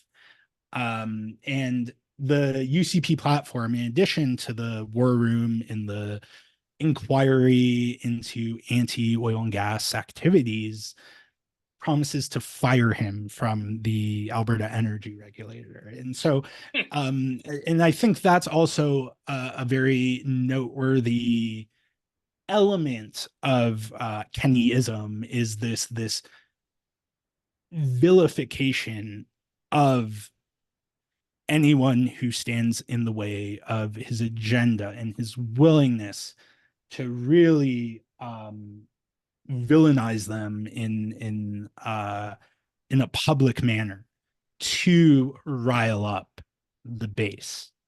Yeah. And overall, how do you assess talk about why he was overthrown by his own party, and then you can talk to us about how do you assess his legacy, and then how do you assess Danielle Smith, who, in a nutshell, safe to say she is the female version of Jason Kenney, and how do you assess her tenure so far in Alberta? Well, I think Kenney was successful in pulling the entire political discussion in Alberta to the right. But it was so far to the right that it was to the right of him in many ways, and that Exactly. resulted in his demise and the return of Danielle Smith from the political wilderness, who promised that she would be everything Jason Kenney said he was, but she means it. Oh, And wow. yeah, and so basically the main grievances with Kenney from the UCP rank and file were his management of the pandemic, which alienated everyone, because he would resist imposing restrictions until Many people died. until there were mass deaths and our healthcare system collapsed. And then he would impose like bare minimum restrictions that made no sense. Like, you couldn't gather outside with friends, but you could go to the mall. You could go to the church, right? And so it just didn't please anybody. And I think that because he held his base in such contempt, that he thought they were like social conservatives in the federal level, where it's just like, yeah, you tell them what they want to hear and they vote for you because there's no one else, and then you just focus on other aspects of your agenda that won't alienate most. And you can get and you can and you can get away with doing that federally, but not locally, not when you're a premier or a mayor of Yeah. exactly. And so he so there was that aspect, and then there was also again, Kenney really amplified the Western alienation, complaining about how Confederation is biased against Alberta, talking about equalization payments and spreading misinformation about how they work, acting like Alberta, which doesn't get money from equalization because it's the wealthiest province Yeah. by any metric, um, making it sound as if Alberta gives money to Quebec, which receives money through equalization because it's not as wealthy um, per capita as Alberta, while Quebec opposes Pipelines that the go. tar sands. Yeah. Now, Kane, in sort of raising the specter that a lot of people in Alberta might want to separate. Not me, of course. I'm a proud Federalist who like worships the monarchy, but a lot of people are. So he didn't mean any of this shit, and everyone knew it. It was really this sort of like neo kayfabe, if you know what I mean. Like when people are talking about wrestling, where everybody's in on how it's an act, Yeah. and then the question is which parts of it aren't actually an act, right? Exactly. And so he called for a referendum on equalization during the municipal elections across Alberta in 2021, um, asking Albertans if the section of the Constitution that outlines equalization payments should be removed, as if Albertans could make that decision on their own. It was just but ultimately it was just a way for the rank and file to blow off steam, right? And so yeah, I mean it passed overwhelmingly, but barely anyone voted on it because it's so convoluted. He also sent a the fair deal panel across the province to just listen to all these people complain about how Alberta isn't treated well by the federal government. They made a bunch of recommendations, like for Alberta to have its own pension plan and its own police force, to appoint a chief firearms officer. And Kenney didn't really act on any of them except for like the chief firearms officer. He did that. He sort of dragged his heels on the pension plan stuff and uh Alberta Police Force. And Smith is like, I'm gonna implement all of these recommendations from the Fair Deal panel, and I'm gonna go further. Wow. Um, um, yeah, actually, because sorry, the Fair Deal panel actually advised against um having an Alberta pension plan because the Canada pension plan's returns are like pretty good. Yeah. And Smith proposed, hold on, let me just check. Sure, no problem. And in fact, and while you're doing and in fact, while you're doing it, I'll also add this. But he also did, I believe, he tried to sue the Joe Biden administration for actually canceling the Trans Canada pipeline in one of the indigenous territories in the United States, and he tried to sue the Biden administration. I don't know how far he got with that, but. And then also during this entire time, I believe Justin Trudeau, instead of just like allowing Trans Canada to extract the tar sands and whatever profits they were going to make, of course, goes to the company. But also, Trudeau ended up just buying the pipeline, and it becomes basically a government pipeline, which upset it countless environmentalists, and I actually don't even know what's the current state of that, but anywho. And did you find it actually, or? Um,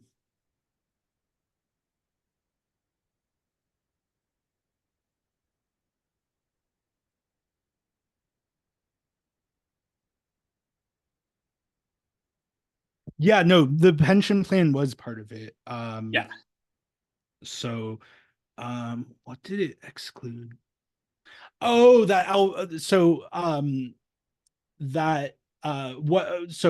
yeah, the Fair Deal panel had all these things, and but one thing that it recommended against was Alberta collecting its own taxes. Okay. And Smith promised she would go further than the Fair Deal panel recommendations and look into Alberta collecting its own taxes.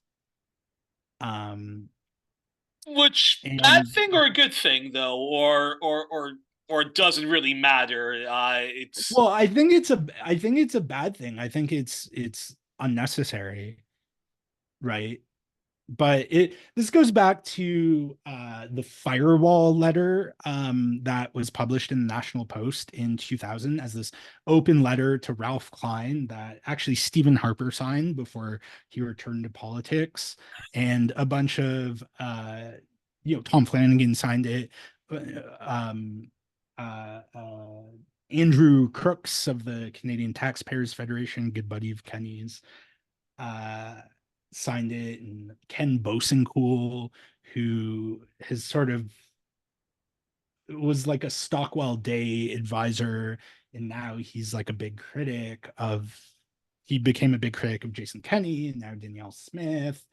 wow. That asked Ralph Klein to implement certain policies that would build a firewall to protect Alberta from the federal government encroaching on it being a libertarian like hellscape. So things like creating its own pension plan and its Unbelievable. own police force and collecting its own taxes, right? And so this is sort of rehashing of a lot of that, which Ralph Klein rejected as being too extreme and alienating. But the Overton window has shifted so much, in part thanks to Jason Kenney, that these are now mainstream debates. But a lot of these ideas are very unpopular with the general public, like an Alberta pension plan.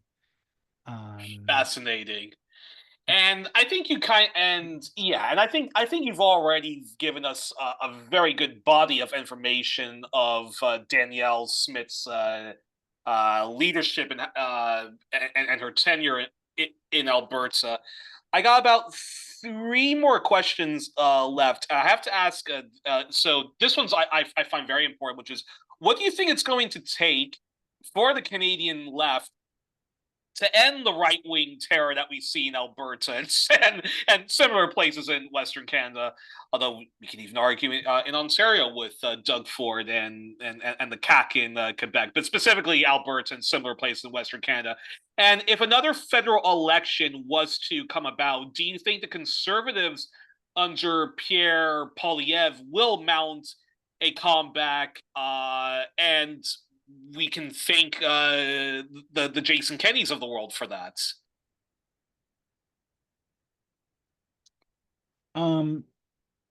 Well, I'm sorry, could you repeat the question?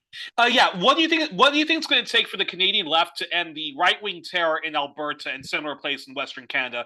And if another election was to come about, do you think the Conservatives under Pierre Poilievre will mount a comeback? So the second question I'll answer first because I think that's the easiest. And it's like, yes, I do think that the federal Conservatives are going to win a Mulroney-sized majority. Oh, wow. A 2025. Mulroney-sized majority. Wow, that's a very grim prediction. Barring something spectacular happening. I mean, I don't know if you saw, but there was a by-election, sort of like a special election in a mid-Toronto riding that's been Liberal since the early 90s. And before that, alternated between Liberal and PC, but has never elected a Conservative Party of Canada member of Parliament. And it did recently. This is in the middle of Toronto, which is like considered a liberal fortress, which doesn't bode well for liberals. Trudeau is very unpopular. And like Joe Biden, he seems completely delusional into thinking that he can win this if Yeah. he just scares people about the Conservatives. The NDP is tainted by its association with the Liberals because of this supply and confidence agreement. I think they might make some gains at the Liberals' expense, but it's really the Conservatives you're seeing that are picking up a frightening amount of working class votes. I mean, Polyev, I think, quite cleverly voted in support of federal anti-scab legislation that the Liberals and NDP put forward, which was going to pass anyways. So there's no sense in the Conservatives opposing to it. They wouldn't benefit opposing it. They wouldn't benefit from it. But that's who he tries to appeal to, Paul. Yeah, and it's yeah, I mean, it's not looking good for the Liberals. And also the problem is that without Trudeau,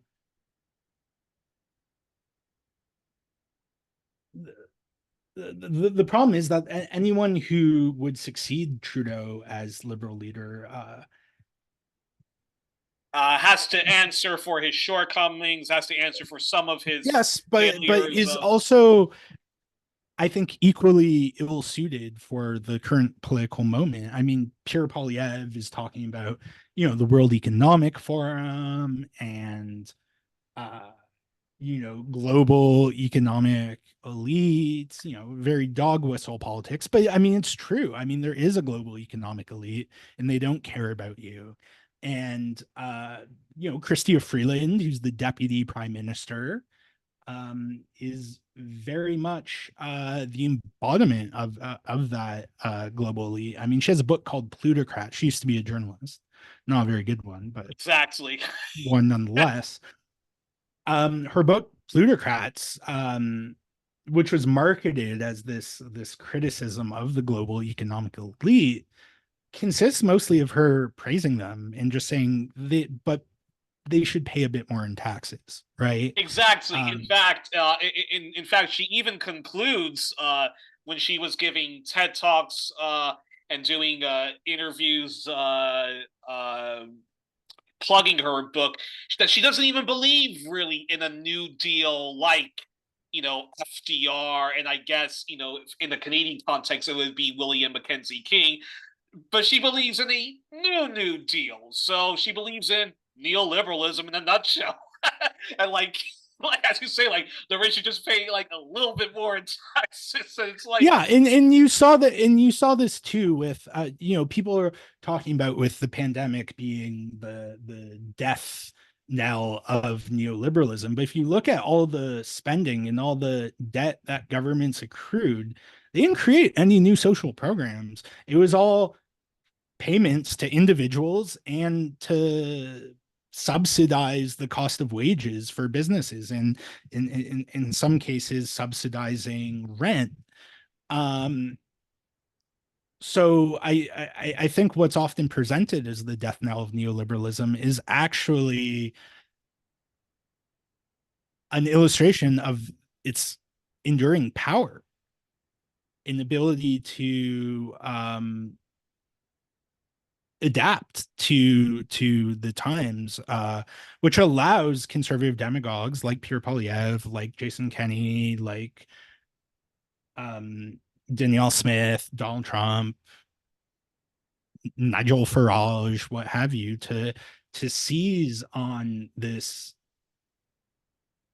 completely justifiable discontent and channel it elsewhere, channel it towards immigrants, towards trans people, towards anyone but the actual ruling class. Now, the first part of your question, oh my God, remind me what. How the Canadian left can sort of how can the Canadian well, so if we're particularly talking about in Alberta, but we can talk about all of Canada, but well, I mean, it's like Alberta. The problem is in Alberta, there is barely an organized left. And so what we have is, I mean, Naheed Nenshi winning the Alberta NDP leadership race in a landslide, and like Kenney, not really running on anything except you get to decide what I run on. And but one concrete commitment he made is that he wants to sever ties with the federal NDP because he feels that it weighs the provincial party down. And I think there's truth to that in seats that are very close. Like in Edmonton, I don't think it does. But they always do this in a very right-wing way. Like they keep they attack the federal NDP from the right, and yeah, and it's just unbelievable how the right wing are able to do this, because the NDP, I mean, if you ask if you ask people of of the NDP Socialist Caucus, and I've had members of them like Barry Weislander on the program, they have lots of criticisms of the NDP, but at least they do it from the left, whereas wanting to break away from the federal NDP, that's just the Alberta NDP saying we got to be more business. Right. Yeah. And I think what I mean, Nenshi's idea, and I think there is credibility to it because there is no real organized left in Alberta, is that they need to build as big of a coalition as possible to defeat the UCP. And so I do think NDP government under Nenshi would undeniably be better than what we're living with now under Danielle Smith and Jason Kenney prior to that. But I mean, it won't meet the moment. I think, he'll definitely reverse Danielle Smith's anti-trans policies. And, but I mean, he came out the other day and not only praised carbon capture as a climate solution, but praised Shell in particular for its leadership in shelling for carbon capture technology, which doesn't bode well. But I mean, I think Nenshi is a form of harm reduction. And I think on a national level, there's more promise for a rejuvenated left to mobilize against what are almost certain to be some very dark years of Pierre Poilievre premiership that are coming. And that is through, I'm not an organizer or anything, but I think it's through connecting various movements, whether it's the labor movement, climate movement, indigenous movement, the anti-war movement, and Palestine solidarity movement, and there simply has the been harm reduction, movement for the drug poisoning crisis, and to acknowledge, and because I think one of the things that makes Trudeau and Freeland so unlikable is that they refuse to acknowledge that there is a deep problem. Polyev is saying, yes, everything's broken. And Trudeau and Freeland are like, no, it's not. Actually, our GDP per capita is, and it's like, no one gives a shit. No one cares. Right? Like, talk about people's material reality. And I think part of that too is the NDP does need new leadership. Because Jagmeet Singh, and I like some of the things he's done, but I think he's ill suited to the moment. And I respect that he faces a lot of racism as someone who is both a racialized and like a visible religious minority. But yeah, I mean, he's failed to meet the moment, and he's letting Trudeau drag him down with him. And I think the NDP needs a leadership that is more in touch with social movements across the country. And I don't have high expectations for that to happen in Alberta. I think ultimately, because it's really confined to like downtown Edmonton and, parts of downtown Calgary. And so I think there needs to be a lot of like on the ground organizing before the NDP in Alberta can actually take a left wing, can be electable on a left wing platform. I think until then, we have the progressive leader we deserve, which is Nenshi. Fascinating, and I'm gonna have to have you actually. I'm gonna have to have you back on the show to talk about how we can advance the left in Alberta, because I think that itself is a whole nother topic that we have to get into. And if you say that there really is like a lack of an organized left in Alberta, then that is an issue that we do have to address. And I think it's also the same problem in parts of the U.S. like Kansas or West Virginia. And and I think but also I think I actually just want I actually wanted your response to this, which is also calling out Western alienation. Now, Eve Angler said the following. This was when there was a federal election. Andrew Scheer lost. Justin Trudeau remained prime minister, but of course lost his majority. The Quebec bloc, was advanced and so forth. And Eve responded to this question that Dimitri Lascaris had about the whole Wexit movement and Alberta and Saskatchewan and other Western provinces, except for British Columbia, seceding from the Canadian Federation.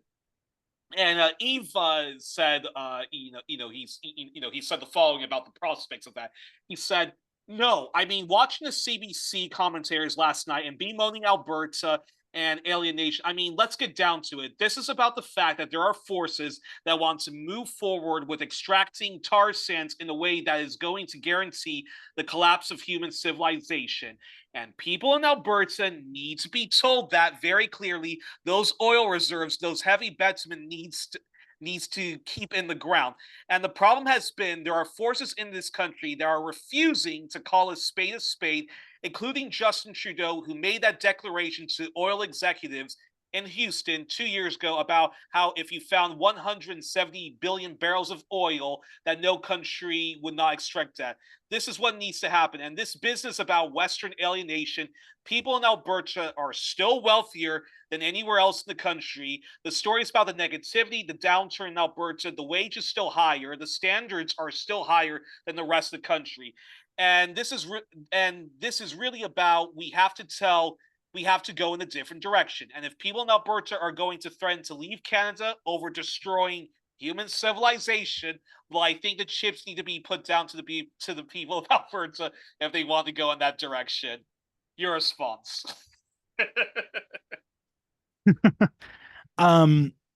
So I mean, I do think Eve is right that the oil and gas industry is destroying the planet. That I mean, you can look at the data. Alberta and Saskatchewan are dragging down Canada's ability to meet its climate targets, right? Like if Alberta, but and so I agree with him with that, and I agree that Albertans need to be made aware of that.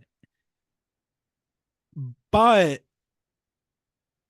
I don't agree with his flippant attitude towards Albertans, because I mean, first of all, if like to take the approach that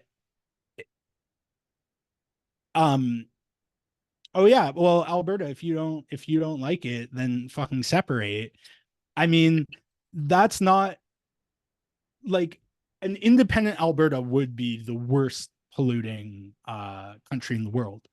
And that and them not being part of Canada isn't going to change that. Yeah. Right. Might even make it worse, though it's hard to conceive. So, but I do agree that Albertans need to wake the fuck up. They do, and it's been a frustration of mine since I moved here 7 years ago. But the question is, how do you do that? And I think the first thing is to acknowledge that I mean, yes, of course, there are oil and gas CEOs pretending that they're in such economic distress when they're not at all. It's just like, oh, I'm so sad I have to lay all these people off. I mean, the reality is the oil and gas industry is making record profits. The tax cuts that Jason Kenney gave them between 2019 and 2021 were invested in dividends for shareholders and automation. They actually eliminated people's jobs, right? And so I think when you're talking to an oil and gas worker in Alberta who's been laid off, who is hopeless, who is being told that their problems are the result of this international environmentalist conspiracy that we need to get to the bottom of, it's tempting to just tell them, you're an idiot, fuck off. And in some cases, it might be warranted, but that isn't a political strategy. Yeah. That's not how we win a better world. We need to not dismiss people's concerns. We need to listen. We need to acknowledge where they have valid material grievances and endeavor to connect those with a bigger picture that is also grounded in reality. And again, it takes work to do that, right? And I don't think Albertans are ready at this like particular moment. And I realize that time is running out, but um I I mean, I can't bring myself to give up on the working class in Alberta. Yeah. Right. And I mean, there are climate activists in Alberta that have been, I mean, doing the Lord's work since I've been here, and it's hard. But I think, I mean, the reality is that market forces are leaving the tar sands behind, right? So that is an inevitability. It's just a question of, okay, how do we prepare for this inevitability? Mm-hmm. And again, I mean, I'm not a huge Nenshi fan by any. I mean, I thought he was a good mayor of Calgary, but I'm certainly not a fan of his campaign for the NDP leadership. But things that, like Danielle Smith paused new permits for renewable energy projects for 7 months arbitrarily. Nenshi, for all his flaws, wouldn't have done that because he's a technocrat. Mm-hmm. He's like, no, this is good. We need more investment in renewables, right? We need to facilitate more public sector, or sorry, private sector investment in our vast renewable resources, because Alberta does have a lot of wind and a lot of sun, especially in southern Alberta, that will eventually be harnessed for a large amount of energy. It's just a matter of how many people need to be hurt and like ruined economically before that becomes a reality. And of course, I would prefer that all these solar fields and windmills are, publicly owned and controlled. But again, I mean, the crisis we're facing is so dire that really anything that gets us away from fossil fuels is a positive. And anyone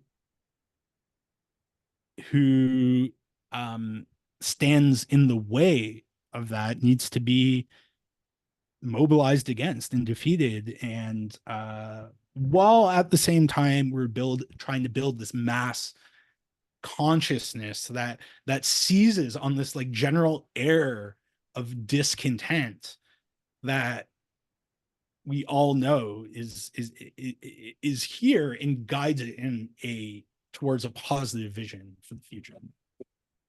And I think fantastic response. And I think the second to last question is, talk about those huge protests that happen, not just in Saskatchewan, but in Alberta and similar provinces, the whole parents' rights protest, and the amazing, oftentimes bigger counter protests against the very queer-phobic undertones of the parents' rights protests. And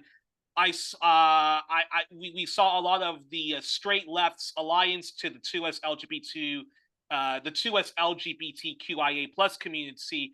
What we can learn from that, since I see that the conservatives under Pierre Poilievre have been playing footsie with the far right and their transphobia. And I'm afraid, we see in Britain, the US, Australia, and elsewhere, where the far right is having influence on center right parties who are beginning to embrace them and certainly advance their socially regressive agenda. Could this advance in Canada? Because to my knowledge, it seems that the largely Canadian straight cisgender left is ready to be an ally and defend the 2S LGBTQIA plus community from any attacks, whereas in other countries I mentioned, the left is some on the left are either actively engaging in transphobia or they're just acting like deer in the headlights and saying, oh, can't stand up for them because that's identity politics. We need to be talking about class. Curious your response to that before we wrap the show up. Well, I was very encouraged by the role the labor movement played, at least here in Edmonton. I went to the counter protest here in Edmonton, and I mean, organized labor was at the forefront. I mean, particularly healthcare unions like the United Nurses of Alberta or the Health Sciences Association of Alberta were there advocating for the right to provide what is fundamentally life-saving healthcare for transgender people. And I think that's a good example of this intersectionality, which I know is like a cringe term that um, is often used incorrectly, Exactly. but that we need to embrace at this moment, that to realize that many of these struggles are interconnected, right? Like transgender workers have every right to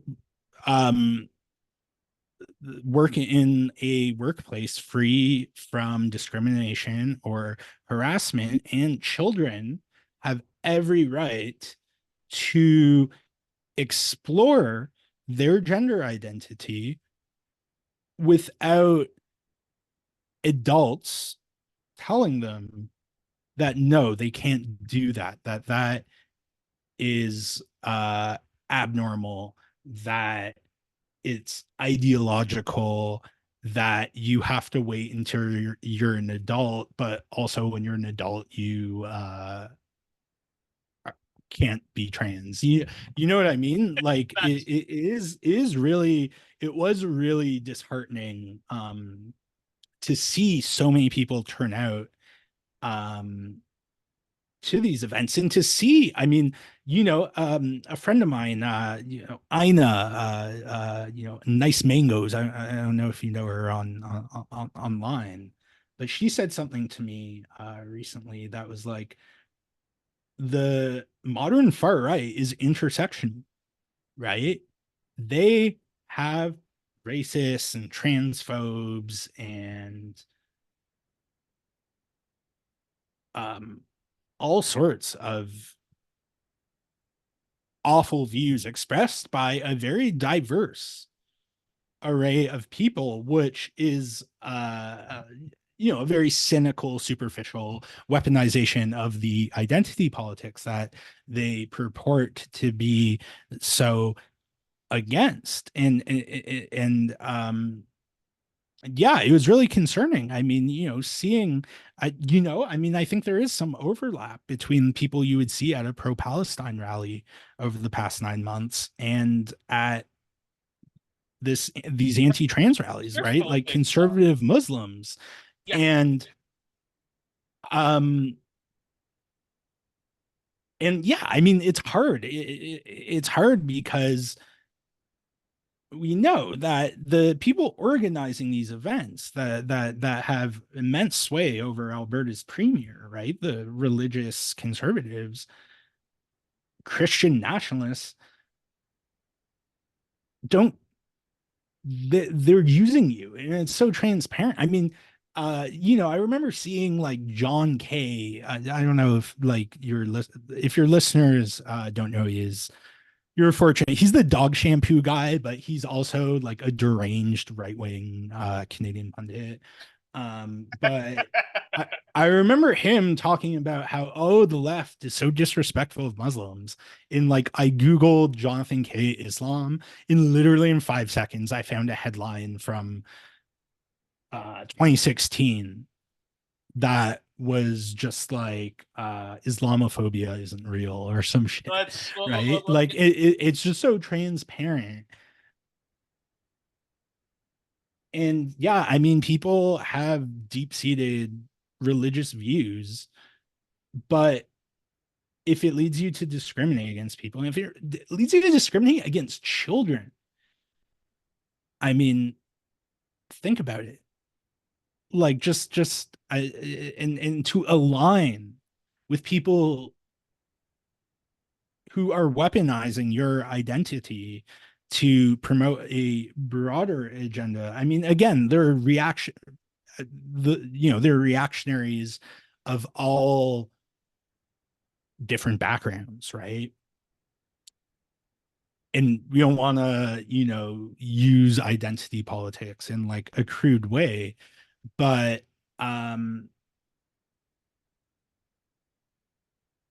yeah, I mean, I think trans rights is also something that I think like liberal, progressive, like elites use in a superficial way to advocate for like a more diverse cast of like corporate elites, Of right? course, yeah. And I think we also need to push back against that and connect LGBTQ rights to a more radical political project. But it is good to see in that mind, it's good to see the labor movement really on the front lines there. Exactly. I say 2 thumbs up for the for the straight cisgender leftists that showed up at all of those counter protests. Many of them of all colors and creeds, which was which was fantastic. And here's hoping that the rest of the straight cisgender gender conforming leftists will follow suit, because that's how you chew gum and walk at the same time. Well, before we end the show, it's time to do the quick questionnaire done by Marcel Proust, later the late popular French broadcaster Bernard Pivot, and later my hero, the late great James Lipton. Jeremy, it's your turn to do this before I let you enjoy the rest of your day. So let's do this. What is your favorite word? My favorite word? Yeah. Oh, wow.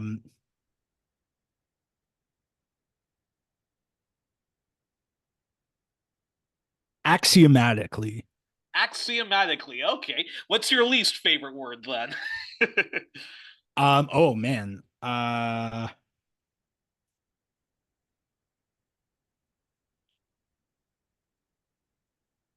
Thing. Thing. Okay.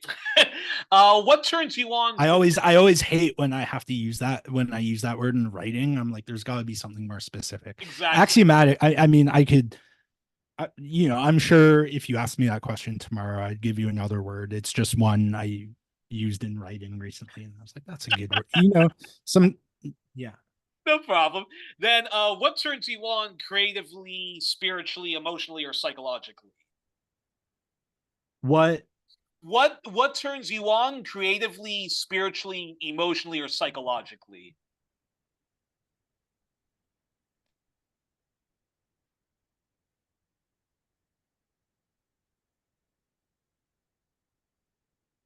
That's a good question. Can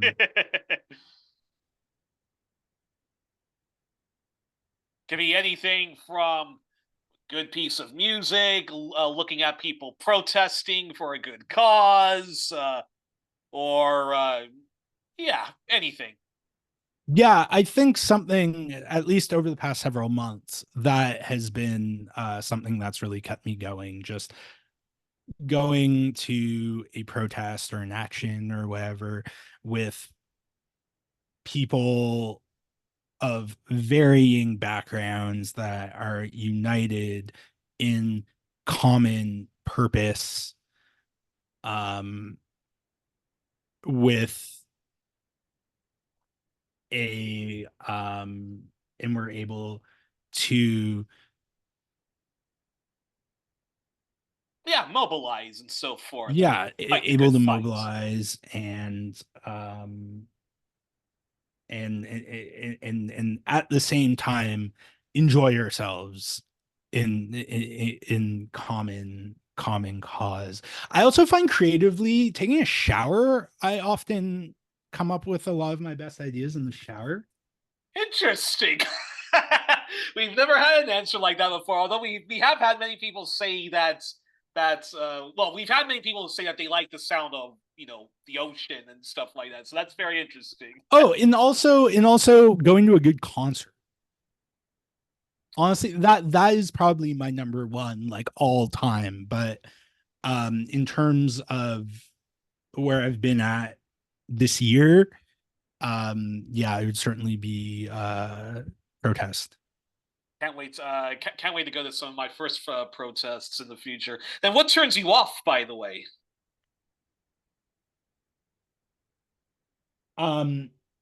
Bullies and cowards. Bullies and cowards. Fantastic response. What's your favorite curse word? And yes, you can say it's. Well, yeah. You gotta go with fuck. Yeah. It is a very versatile term. Exactly. Then, what sound or noise do you love? Followed by what sound or noise do you dislike? Noise I love, the sound of rain. Many people like the sound of Raining. I find it very calming. Sound that I don't like, static, like when, like, yeah, static. Okay. And then what profession, if you weren't doing the brilliant journalism you do, what profession, if you weren't doing yours, would you love to do? Law. Okay, interesting. And then what profession would you absolutely not want to do under any circumstances?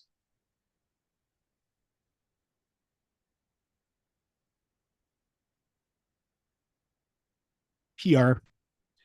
Fantastic. And lastly, if heaven exists, what would you like to hear God say as you arrive at the pearly gates, or whatever is your vision of the afterlife? And even if you're an atheist, please do answer the question. You did good, kid. Funny, that's actually that's also one of mine. That's actually what I also would love to hear God say to me. Well, we were joined on this edition of 1+1, our All Things Canada edition with Jeremy Appel, whose book I look forward to getting my own copy. And folks, please do buy it. Kenneyism, Jason Kenney's Pursuit of Power. And folks can check out and do check out all of Jeremy's work at the Maypole, the Breach, his own Substack, and the Page the Orchard. Jeremy, thank you so much for coming on the program. It's been a real honor. And I also have to say this. Yes, I hope that this also will be the first of many conversations we have both on and off the air. And I also have to make this announcement. Folks, I'm on vacation. 1+1 is going to release a July 4th special tomorrow, and then I'm off to see a dear friend and her man from July 11th to the 17th. Back home for a brief period, but then July 24th to the 31st, I'm traveling again across the pond in England and London to see friends and hopefully several lefty comrades. But I'm back in August with 2 episodes I'm looking forward to producing. Stay safe and healthy. Solidarity forever to y'all. Trying to build a better world today and tomorrow. Of course, happy Pride once again to the 2S LGBTQIA folks.